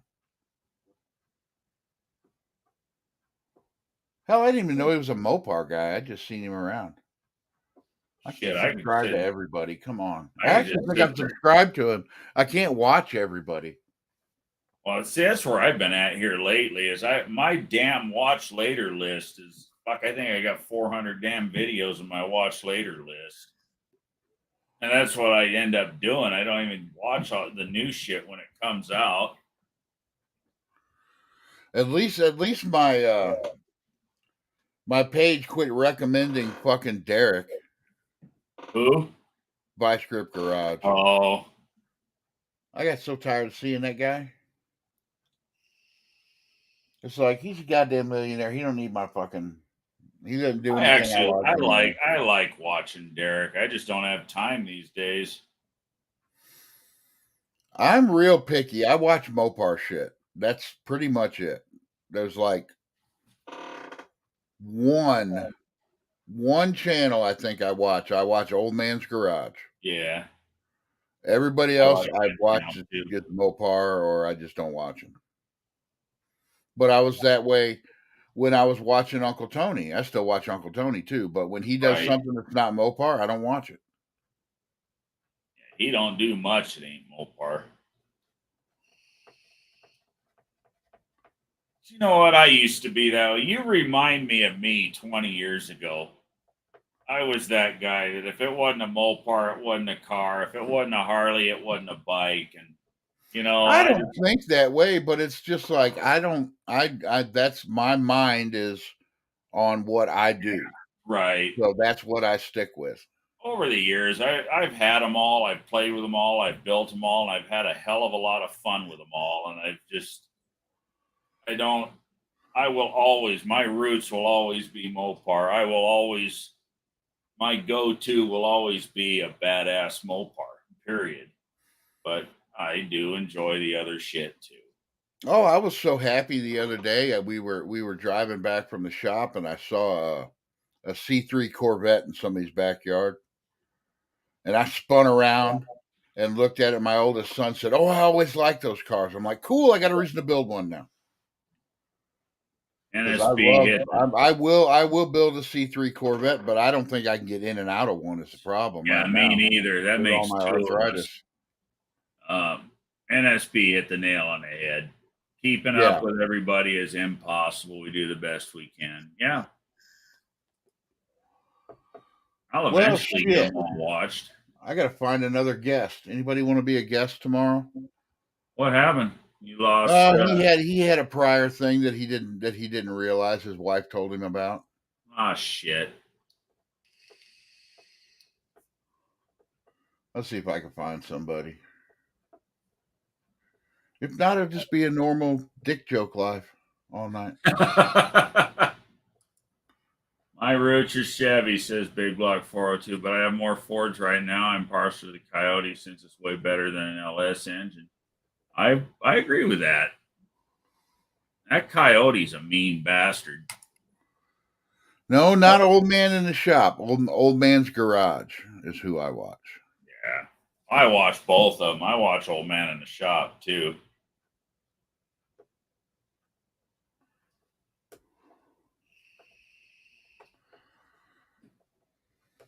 If I weren't working, Brian, I would. Well, I know you got that. He's got that. Last I saw, anyway, he's got that Cornet. Or no, what was it? It's not Cornet. You're talking about Steven? Yeah. Big Block 402? Yeah, he's got a Cornet. It's a 67, right? 70. Oh, 70. Okay. I thought it was a 67. For some reason. Whenever I hear Cornet, I automatically think 67 because those are my favorites. JB, there's a Fiero down the road from me. Could you imagine this little 2.8 and that? That would be interesting. That would be fun to put up against that Fiero guy. You know what I always wanted to do with a Fiero? Was take the 3800 supercharged motor and stick in it. Yeah. Well, I think that's what that Fiero guy did. It's a 3800 or a 4.3. I can't remember which, but he put a big V6 in his Fiero. That's shit. Punisher Lamont' kid. Okay. That Fiero guy. I think I got that right. I think that's him. Somebody correct me if I'm wrong. I've never owned many Fords. I have to say I've owned more AMCs than I have Fords. I have all four brands: Ford, Chevy, Dodge, and AMC. I currently own Dodges and one Chevy and Harleys. fucking Harley somewhere. I'm actually just wanting to go to old shit. Yeah. That's what I want to own. I don't want anything newer than actually, I don't want anything newer than a 95. Exactly. Just because I want a Dakota. But if I didn't want a Dakota, I wouldn't want anything newer than like 78, 79.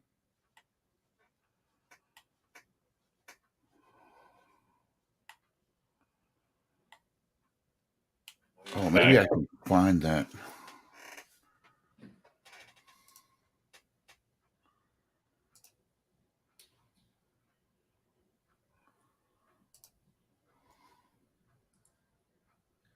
V8 swapped a thing with a blower and intake sitting over the top, but now that's cool as shit. I've seen one that's scary. Oh, I'll bet. I knew a guy years ago that had a damn 454 and a Volkswagen microbus.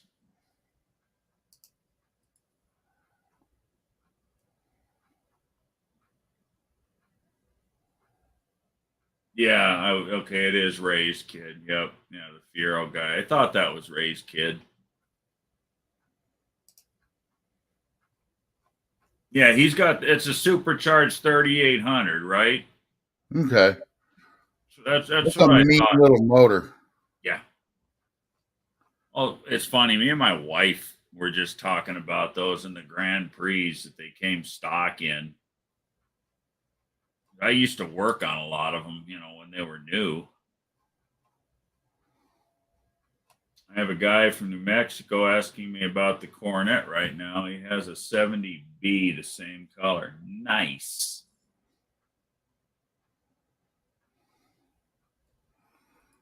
Get an A body. Harley, that reminds me, I have to put mine together. I got the heads back from Baisley. Nice. You got a bike? Hell yeah, you need to put that sumbitch together. Yeah, Fiero guy's punched his boy. He's got a 3800 with a blower. Yeah, that was what I was thinking. Okay. Good night, Damien. You leaving for real this time? No, he's not.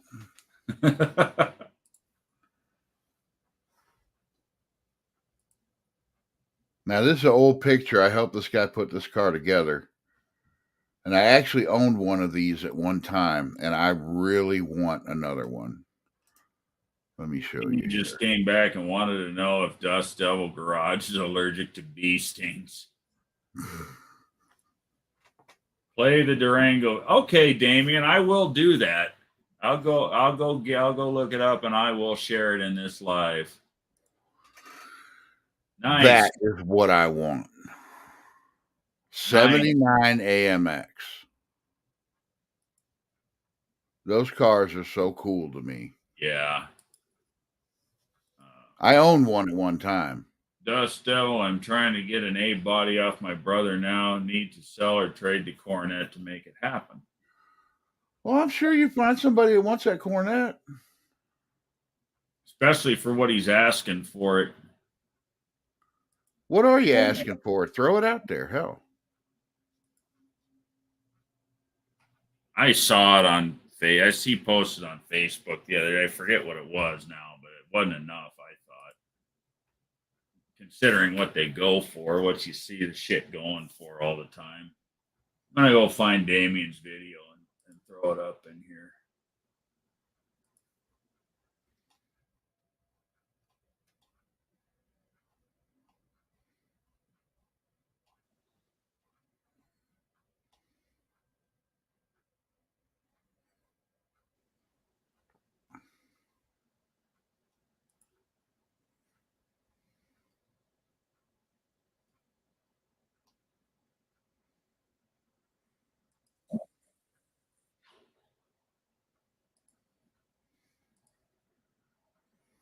But yeah, that AMX I just showed, I think Dennis Twisted Mopar, he did the body work and paint on that car.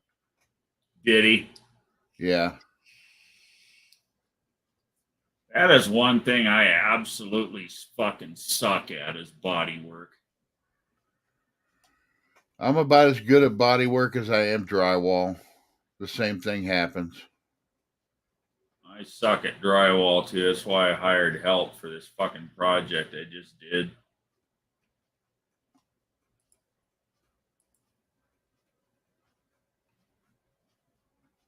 All right. Let's see if I can do this and make it happen properly. Share the screen. Some screens I use share audio for the share. Look for the share audio checkbox next to the window. Yeah, we want to share the audio.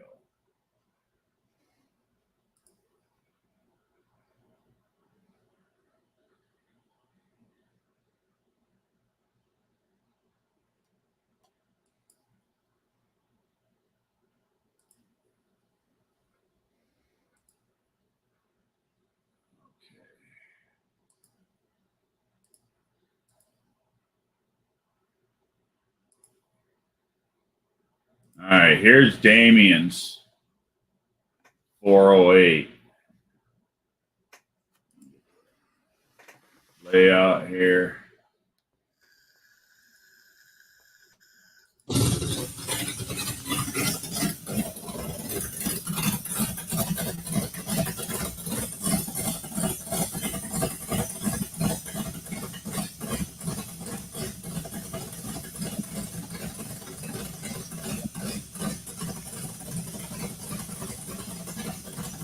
That son of a bitch just sounds wicked.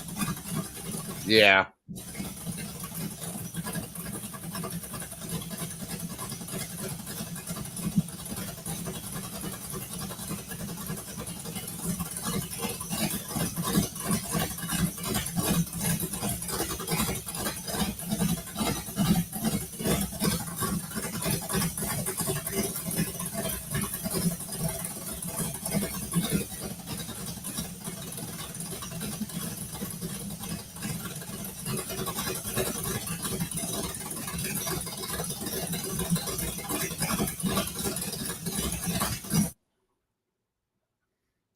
Yeah, that's going to be a fun one. That's what I was saying. And it's painted pink.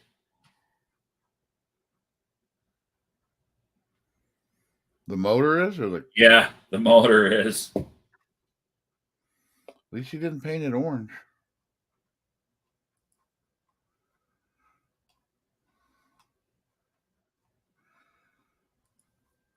Just wait, guys.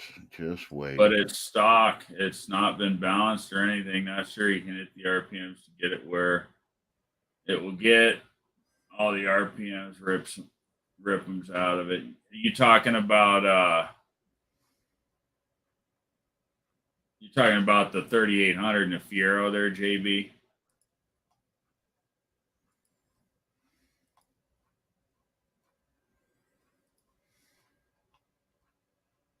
AMC 401, hell yeah. Hang on, people. This is wicked. Oh, we must be talking about the video. Comments got away while I was playing the video. I fell behind. 6,500 for the Cornet. Yeah, hell yeah, I'd turn down 5K. Yeah.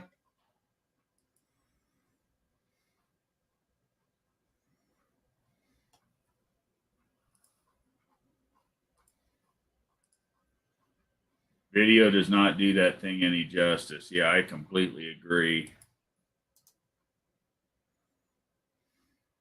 Not enough dead time in the ejectors. It sounds too smooth.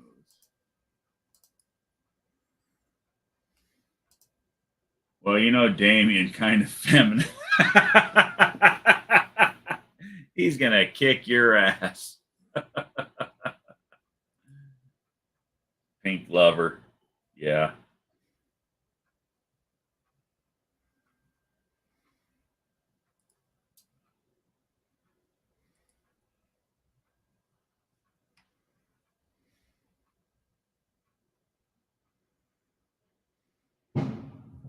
$3:18, 3 minutes, 18 seconds, 3 hours, 18 minutes. I want to build a 318 really bad. I'm going to build a 318 stroker. I just to was see telling what you it what I is. want to do just because of the number. Didn't I tell you I want to build a 392 stroker out of a 318? Didn't I tell you Yeah. about that?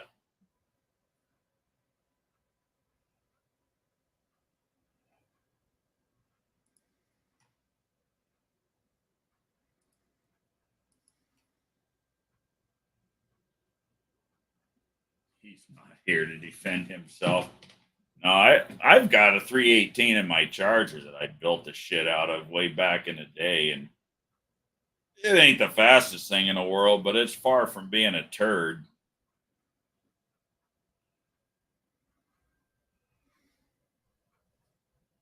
202 intake, 160 exhaust, about 9.5 to 1 compression. It runs good. All worn out now. If I remember right, there was someone that told him to paint it pink, and he was like, "Sounds good to me." I think I remember hearing that too, JB. I go with any color over orange. I hate orange motors. Well, you wouldn't like my 451 then, because See, it's orange. fucking orange. I paint them black. Yeah, see, look, he didn't leave. Yep.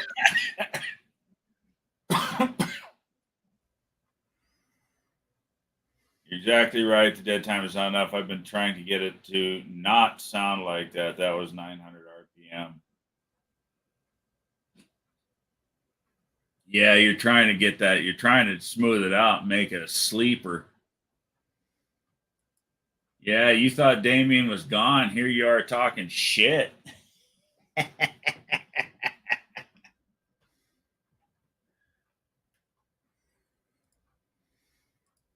Yeah, that's right, JB.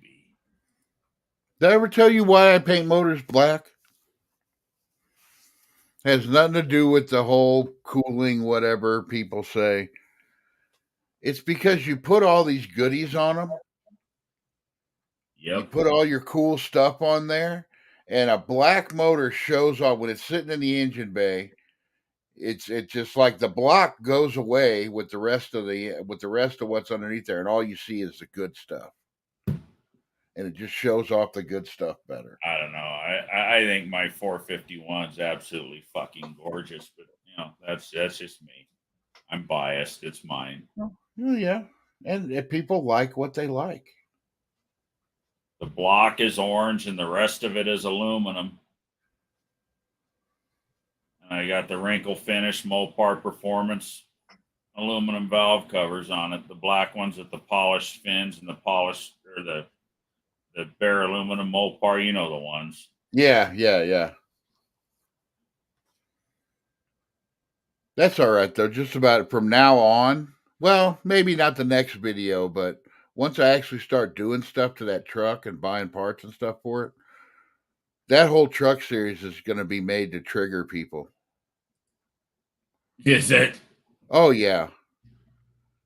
Because just wait. Because I'm going to say I hate orange motors. The only thing I like orange on a motor is the oil filter. Oh shit! Fucking Fram. Yep, that's what's going on. That's what's going on in a fucking race car too. I don't give a fuck.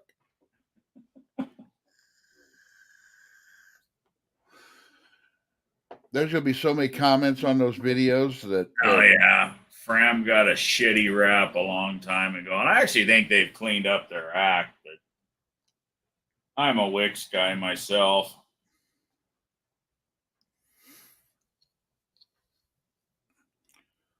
It's like I'm gonna have a video of me buying parts off of Rock Auto, and I've already looked. I can get tie rod ends for $4 a piece off Rock I'm a Auto. white box. Guess what? I'm buying the son of a bitches. First I'm gonna buy everything off of Rock Auto, and I'm gonna make a video just with my camera pointed at the screen. Shit off of Rock Auto. They got name brand shit too. Oh yeah, no, I'm gonna buy all their cheapest shit though. First responders, everyone is biased. Wrinkle black and pink is a great combo. Oh yeah, I think your engine I looks bet good. that does look good. I ain't ragging on it by any stretch of the imagination. I think it looks nice. It's funny. Somebody's not going to expect a fucking pink engine to whoop their ass, and I think that was kind of part of the whole thing behind it. Well, that's like the old Chrysler color, Panther Pink and Moulin yeah. Rouge. Oh, I yeah. love those cars. I would drive one of those. JB says Damien can't leave. Of course he can. He's having a good time. Yeah, he said he was leaving again. He ain't gonna leave. I'm doing my job and I'm doing it well. I'm entertaining all of you bastards.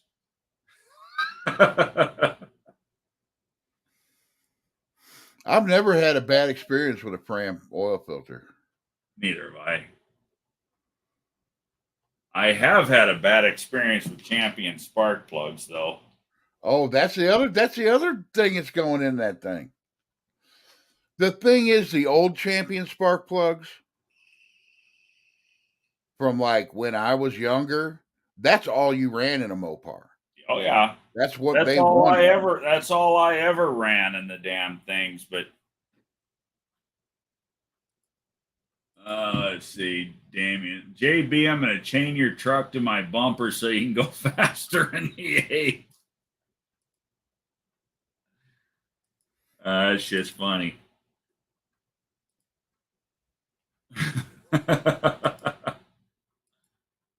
Disco Dean bust a lot of ass with pink cars. Yeah. Yes, entertainment. Yeah, we're just here to have a good time. What the hell was I talking about? All those damn Champion spark plugs. Yeah, back in the late 90s when I was street racing, my Charger, I had Champion plugs in it, N12YCs, small block LA go-to spark plug for a cool plug. And one of them fouled on me. I son of a bitch. I put another set of plugs in the thing. Proceeded to go up against a guy in a Nova, $1,000 bet, and one of them brand new fucking plugs in a different cylinder, so you can't blame the damn engine. Failed to fire, and I lost the race. That's when I switched to NGK. I've never had the money to do $1,000 bet. Fuck.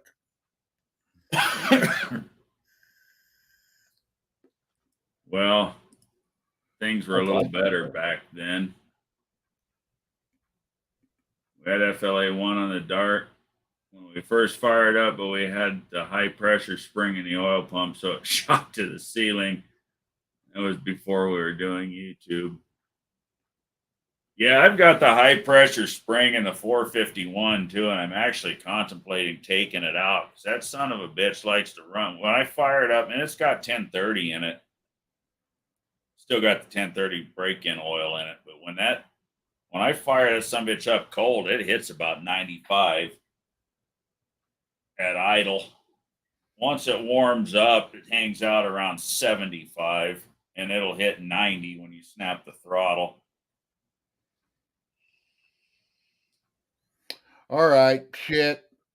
I just said I want to drive old shit forever. If they do this, truck plug champion. Yeah, I do remember those. Matter of fact, that's what's in my my 318 in my Dodge truck right now. I just said I want to drive old shit forever, but if they do that, god damn it, take my money. I think that's pretty fucking awesome, and I don't like red. I think it's cool, but is it gonna live up to the little red? Well, not now since they're getting rid of the Hemis. I hadn't heard that. What? Oh yeah, they're getting rid of all the. They're going to all. JB says motors. You can't take a joke. You don't have no business on my channel, right? Now, what about the Hemi, Brian? They're getting rid of them. What the hell are they replacing them with? Some fucking straight 6 motor.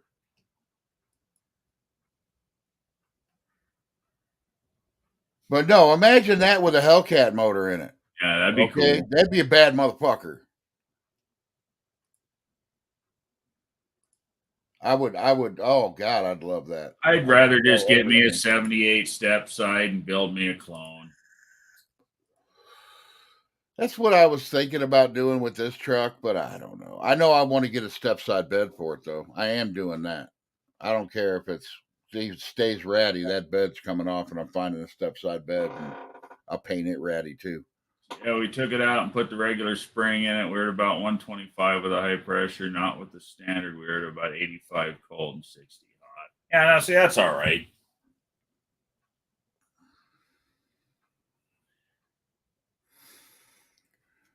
I'll see how it behaves once I make some hits on it and shit. But I like oil pressure, but 95 is a little extreme. You don't need that much. A race engine will give you 10 psi per 1,000 RPM. You're in good shape. I wish I had as much oil pressure as I have blood pressure. Not me. Fucking end. It'd be wasting horsepower. But of course, I have high blood pressure too. Yeah, Side effect of fucking diabetes. I'm supposed to take medicine, but when I remember, I do. Yeah, it's not even a slant. So pissed off right now. Yeah, you know what? I do remember hearing about that shit now.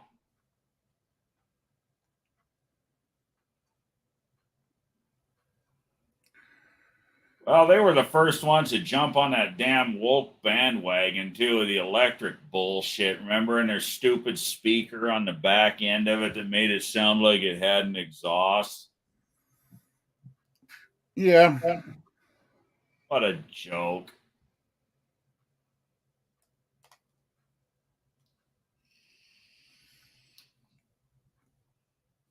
You know who I ain't seen in here tonight is Eric.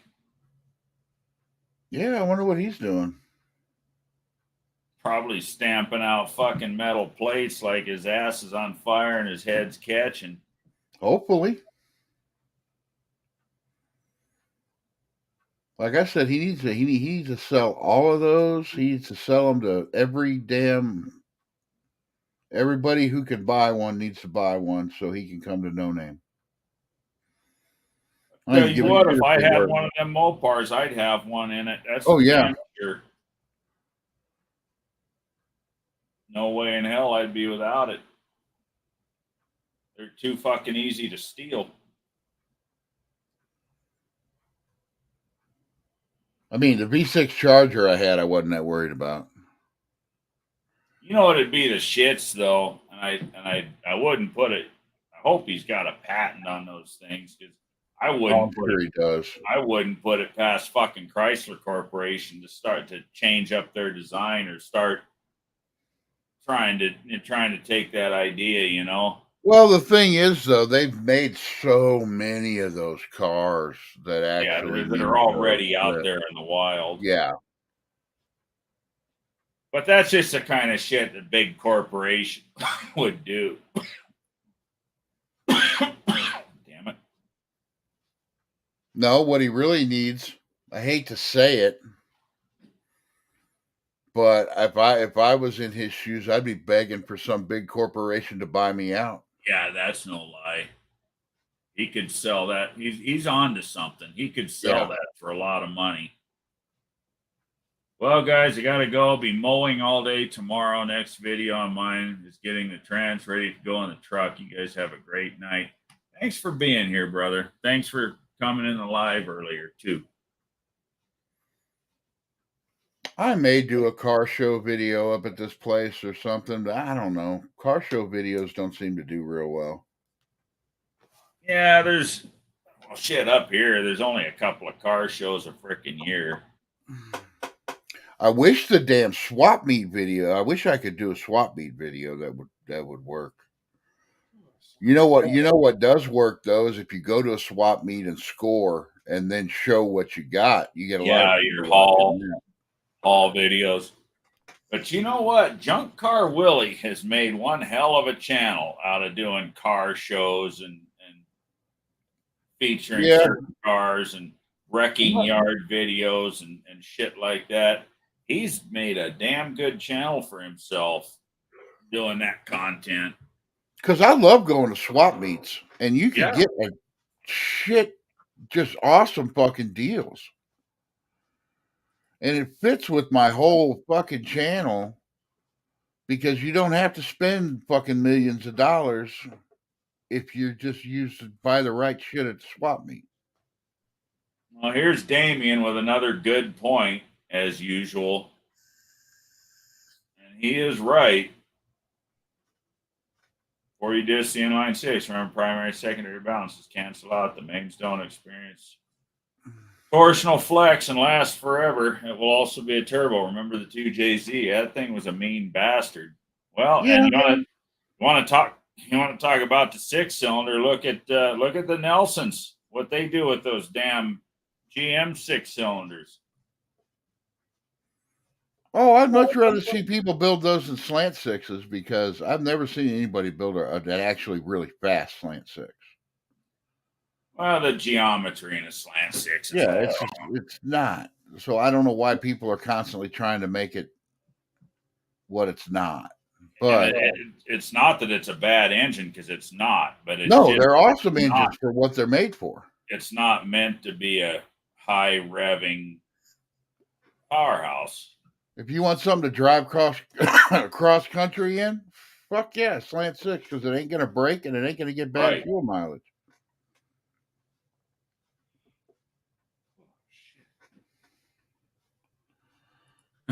Okay, I'm out as well. Thanks. Uh-huh. We got to stay on another 20 minutes to see if he comes back. We are out too. You guys have a great weekend. Right on. You have a good evening, NSB. Good weekend. Every time I see Jay-Z, I think 2JZ. To the left, to the left. Blow the rods and pistons out of the liners. Yeah, sure. I'm not saying that they can't make a fast six. I'm not. Electric cars are fast as fuck. Yeah. But I don't want one. We live in fucking America. And we like loud, nasty, gas guzzling fucking V8s. If we can afford it or not, that's fucking neither here nor there. Pretty much. GM 4200 isn't as tough as a 2JZ. No, it's not, but it is tough. Just ask the Nelsons. They build some fast fucking 4200s. So Bad Attitude C10, his name is Blake too. Where's he Correct. from? Texas. Texas. That's one of the places I'd move.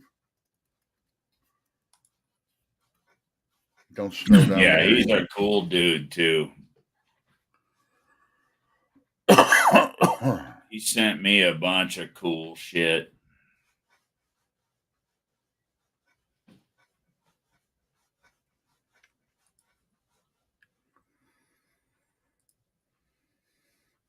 Well, Dean, you ought to just move here. ASO. You won't have everything. You won't have every animal in the country trying to kill you every day. Right.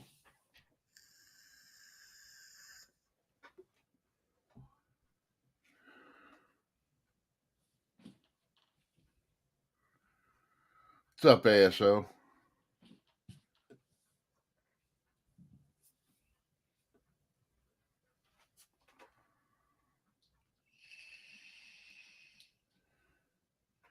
But no, I really think he is on to something with those, because I mean, you got to think there's people that make money selling parts for 68 Chargers. Right. And how many of them were made? Look how many of these new cars, Chargers and Challengers, were made. And, how many of them are still on the road? You can't go anywhere without seeing one. It's such an easy solution for such a big problem. I think the only problem he has is actually getting the word out on it.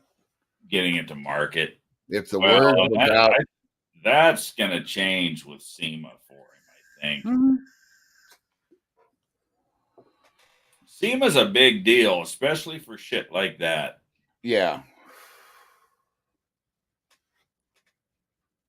I'm more of a one to go to PRI than SEMA, but what he's doing, SEMA's where he needs With to what go. he's doing, SEMA's the better ticket. And I am going to PRI this year. Nice. It's 3 hours away. I got no reason not to go. Right?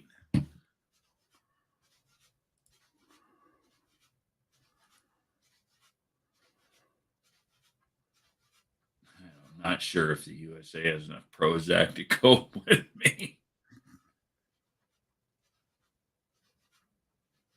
I almost took down Ollie down tonight in the quiz show.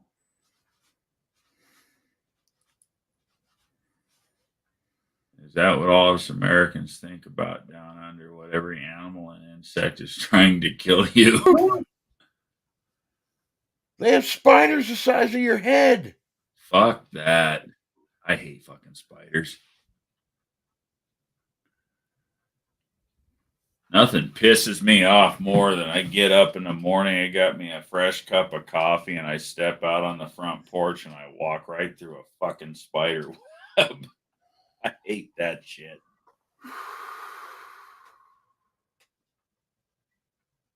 And you're trying to get that shit off your face. I don't do spiders or snakes. Neither one. I don't like either one of them.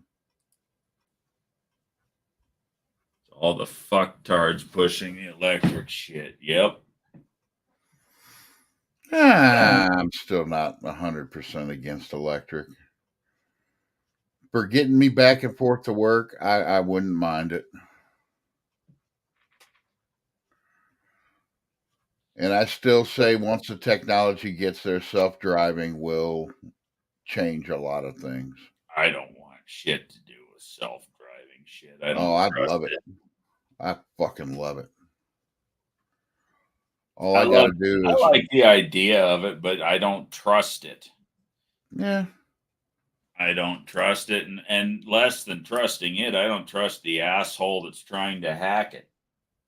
Nobody trusted cell phones for the longest time. People still don't trust vapes. I still don't It's trust the all in the fucking fucking cell phone. technology. Son of a bitch is tracking your every move. So, if they want to find the best titty bars in East St. Louis, all they got to do is check my phone. I don't care.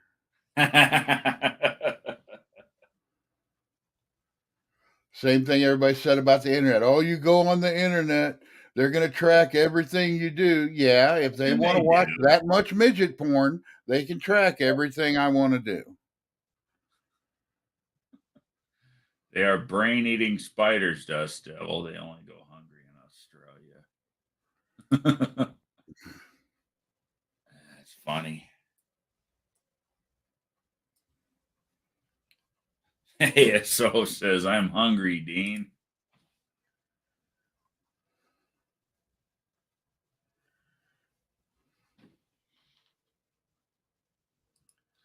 I drove a new Ford Lightning and it was nice and fast, but not practical as a truck at all.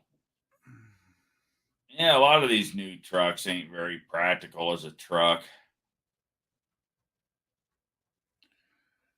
I just think, if I can wake up, unplug my car, tell it to take me to work, and I get an extra 45 minutes sleep, I'd be fine with that. And I trust, and once the technology's there, I will damn sure trust that over half the shit that I see driving to work every fucking day, and these fucking idiots on the fucking road. Yeah, that's no lie.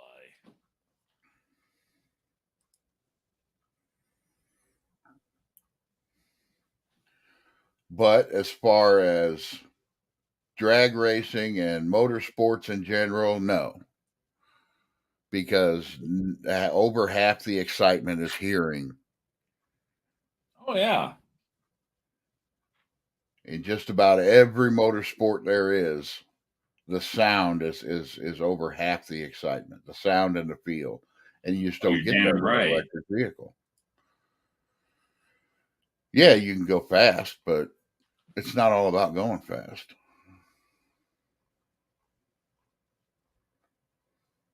I could go to sleep to the sound of my 451 just purring through them flow masters. Chop, chop, chop. That's just music to me. Well, I mean, God damn it, I hate to say it, but I'm going to go there. It's just like the WNBA. They're doing the same shit the guys are doing, but it's people don't want to watch it because it's not as exciting. It's going to be the same thing with any electric car, race, class, anything they put out there. People aren't going to want to watch it. I don't watch any of them damn sports anymore. I don't either, but the only reason people are going to any NHRA major event with Top Fuel is because of the sound of those cars. They don't care how fast they're going. They don't care about the drivers. It's the sound and the feel is the only reason they're going.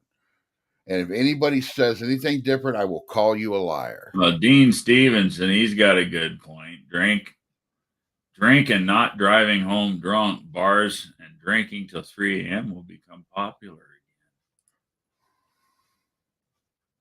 When are we going to get robot versions of ourselves? It could go to work for me and I could stay home. What was that damn TV show?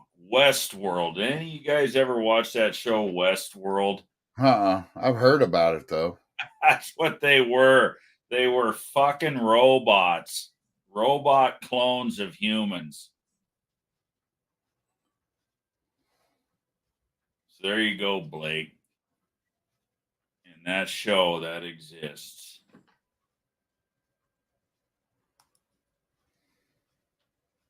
Yep, or for sure, my electric car is auto. Oh hell yeah! You can sit there and drink on your way while you're sitting behind the wheel. They can't do shit about it. Christopher want a shot. That's funny. Yeah, that would be good, Blake. Yeah, we stay home and play with our race cars, and the fucking robot goes to work for us.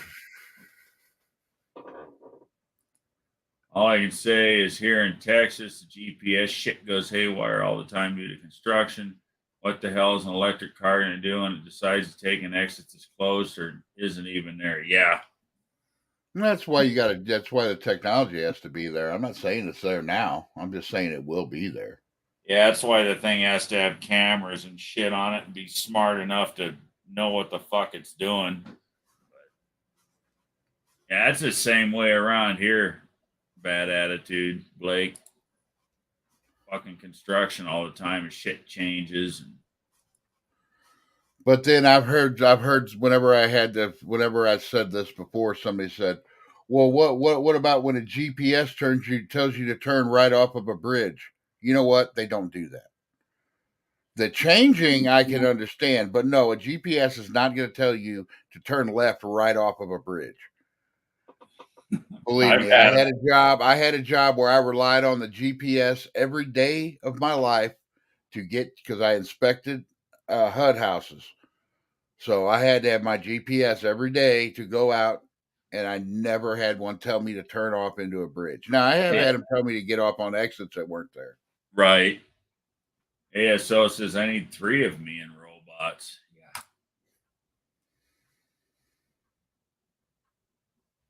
Yeah. Dean's having too much fun.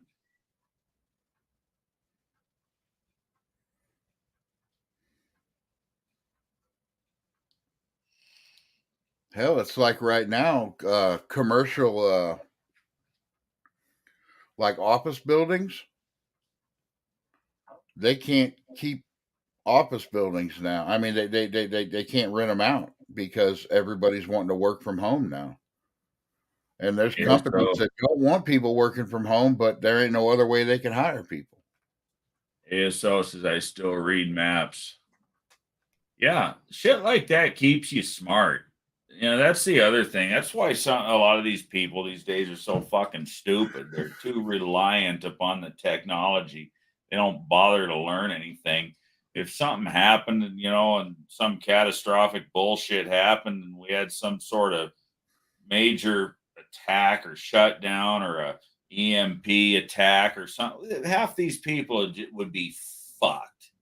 Map would be the last thing I'd be worried about because Well, in a case like you that, got like 2 days. but being able to read a map is a good example of being but able if to the lights take go care out, of you yourself. got maybe a week, and people are going to be eating each other.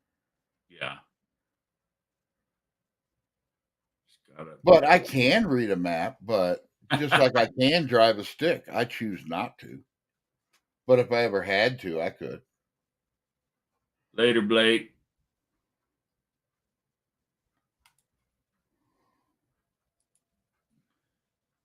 Yesterday, my GPS made me stop 328 feet past my address and made me look bad doing deliveries. That is that is another thing that shit GPSs right now with the technology are bad about. Because you still have to look at the addresses when you're going to a specific address. Dropping deuces and in the chat like a boss.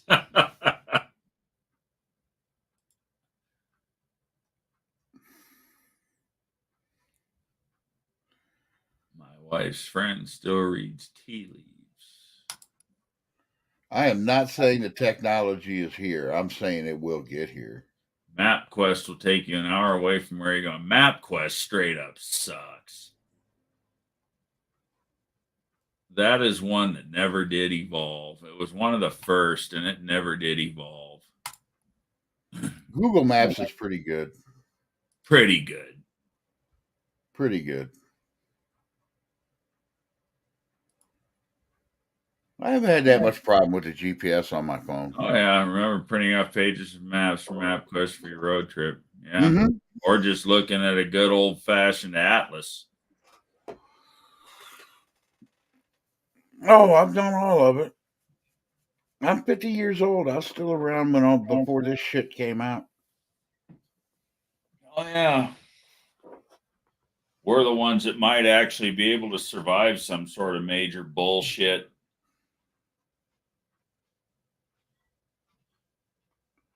Most of these kids these days would be fucked. All I know is when the first bomb drops, I'm headed straight to Kansas. Yeah. Yeah, because I don't think I don't think nuclear war would be like what people think it would be. You know, hole up at Jed's place. No, I just know I got a lot of places. I used to live in Kansas. I know a lot of places I could go. But the thing is, it's not going to be. Did he stay in Kansas? Is his new place? Oh, he stayed in the same town. Yeah. He just got away from those assholes.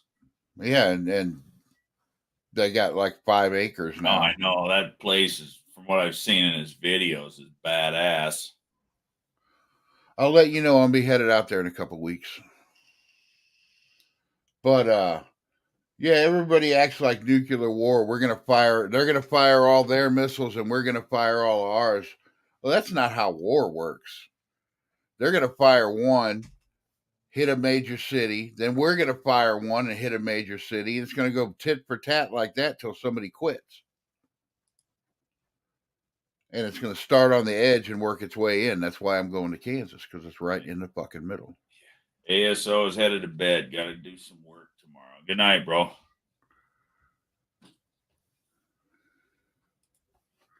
That sounds like Sylvester Stallone. C10. Want to open the door? Sure. You bad? Go ahead.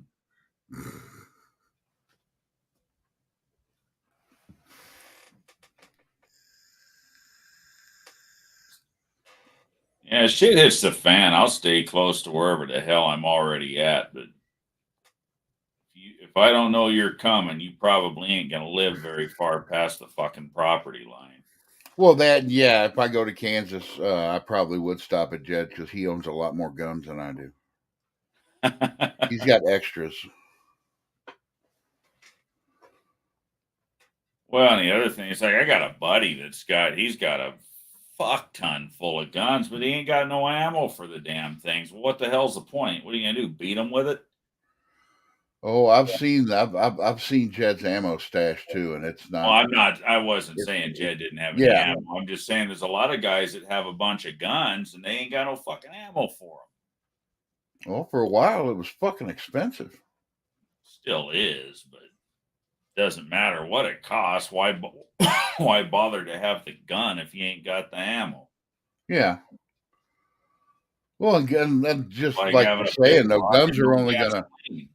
When it comes to that, it just depends on how long you survive, because guns are gonna become useless sooner or later because there ain't gonna be no ammo out there.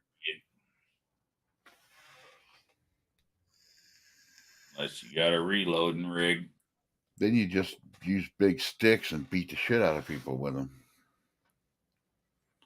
or run them over with your car that's old enough that the EMP didn't hurt it. Right. And it runs off of ethanol that you make yourself. Well, it ain't hard to convert something to run on ethanol. Oh no. Take your carburetor apart and roughly double the jet size, and it'll fucking run on it. What was that? Was Dallas talking about that? Somebody was talking about that they had somebody. They had they had like 20 gallons of methanol that they weren't using anymore, and somebody had one of those flex fuel vehicles. Right. So they just filled it up with the methanol. The problem was it had to use so much of it that they didn't make it 100 miles on a tank. Yep. It will get about half. You'll get about half the mileage out of the same amount of fuel.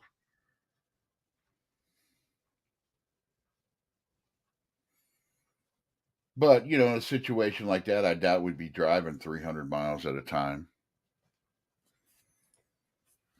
I have several friends that own gun shops, and I still have tons of AR shit here. Yep.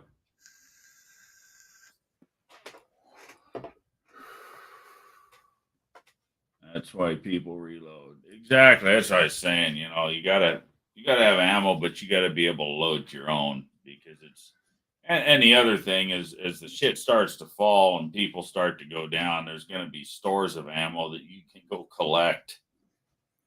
Yeah, but unless you're a chemist, do you know how to make gunpowder? That's why you have a stockpile of it to begin with. But you're still gonna run out sooner or later. If you got a drum of gunpowder, it's going to take you a long fucking time to run out of it. You're going to get a lot of loads out of a drum of gunpowder. I mean a drum, a keg of the shit. Yeah. But then if you got like a keg of it, you're like, why don't I just build a cannon that shoots bowling balls?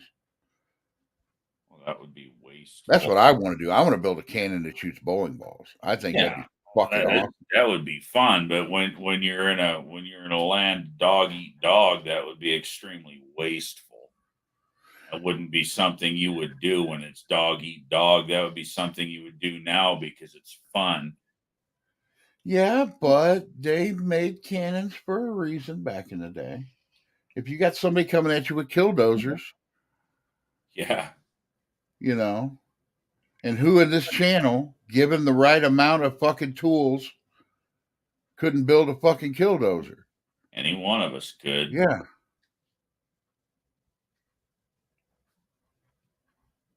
Yeah, that guy just had enough of the bullshit. Urine will do it. You know what else? Probably ought to be careful what we say on here, but friggin' dry ice in a water bottle. Oh, yeah. Oh, there's all kinds of shit that you can do. Yeah, that we're not supposed to talk about. Yeah, I understand that.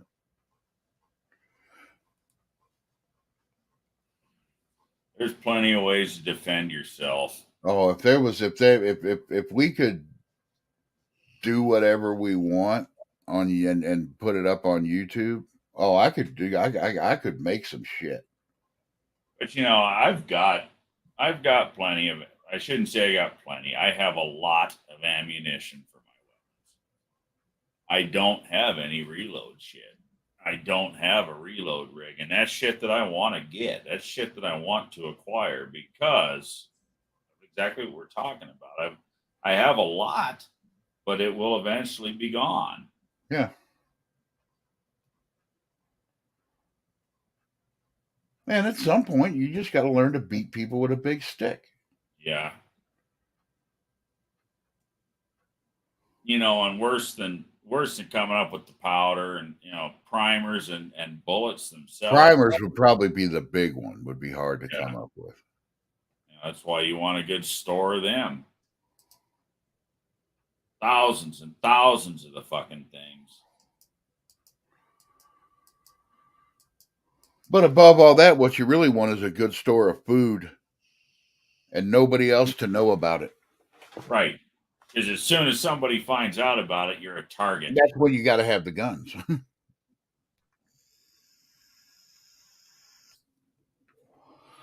That's kind of why I like Kansas, because there's not a whole lot of fucking people there. Right.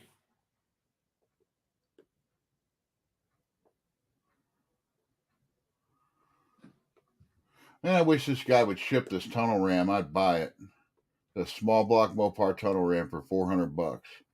Oh, that's cheap. You could damn near double your money on that if you go to the right place to sell it. But this guy won't ship it, and he's up in Wisconsin. Or no, Minnesota. One of them cold states that I don't want to live in. Right. Well, we know some people in Minnesota. Yeah. Bigfoot Mark is one of them. Maybe you could get him to go get the sumbitch. You may pay this guy over the wire and get him to go get the sumbitch and bring it to No Name. Yeah, it depends on where he's at. Or pay him to ship it. Yeah. This guy just doesn't want to ship. Doesn't want to screw with shipping it. I could see boxing up a tunnel ram could kind of be a pain in the ass, but it wouldn't be that bad. Hell, you go to UPS and pay them, they'll box it. Yeah, you walk in there and say, here. You're the damn buyer. You pay for it.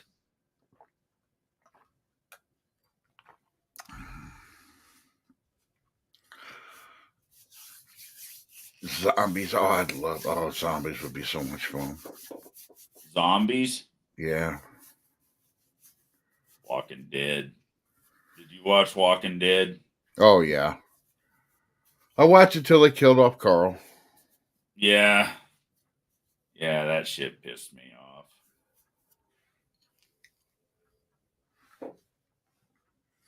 Well, they had a lot of internet theories about that show. And my favorite one. All them shows got internet theories. My favorite one, though, was that the show that you're watching is basically Carl telling the story of what happened. And it made sense because basically his dad was like a superhero. Rick. And it really made sense. But yeah. Now I did watch have you watched the new one? No. It's Negan and Maggie in New York. Who? Negan and Maggie. Really? Maggie's son gets kidnapped, and Negan is the only one that can help her, and that's the only reason that Negan is the only one around that can help her, only one left around that can help her. Because she hates him because he killed. But we're talking like soap operas now, but everybody hated Negan. Negan was a fucking asshole. Oh, Negan was my favorite. He was my absolute favorite fucking character. He was a fucking asshole. You know that the scene when they introduced him, when he came out of that trailer, was pretty much word for word of the comic book. That was one of the only things that they did just identical to the comic book. Yeah, I love Negan. Negan's my favorite. He was a fucking asshole and a fraud. He wasn't a fraud. I don't think he ever did anything fraudulent. He did what he thought he had to do to keep people alive. is what he did. And Yeah. yeah, okay, Throwing, he yeah, throwing people in a fucking fire and taking their shit. You know, that's well what you got to do to keep people alive, I guess. But kept his people alive, didn't it? yeah, or he could have just left the other people he attacked the fuck alone. I'm sorry, but I'd have killed Yeah, that but then you run that into the whole. motherfucker There's would have only a showed up certain in my amount of camp. I'd everything. have killed his ass. You know, you run into the whole. There's only a certain amount of everything left. Right, yeah. So I don't know. I just thought he was a fucking dick. oh, he was. That's part of the reason I liked him, though. Well, that and I really got kind of deep into it and actually know his backstory, and there's a reason he's the way he is. Well, there's a reason we're all the way we are. But Yeah. But yeah, I like that, and this is the last season of Fear the Walking Dead, which I really didn't like, but it's actually pretty good now. I never really got into the Fear of the Walking Dead. I watched a few of them, but I never really got into it. My problem is they killed people off too fast. They killed main characters off too fast in that show. Right. It was like they weren't expecting it to go as many seasons as it did, so they didn't want to pay these people as much as they wanted, so they just started killing them off. But anyway, that is an interesting combination, Negan and Maggie. Yeah. That and she's hot, so I'll watch it.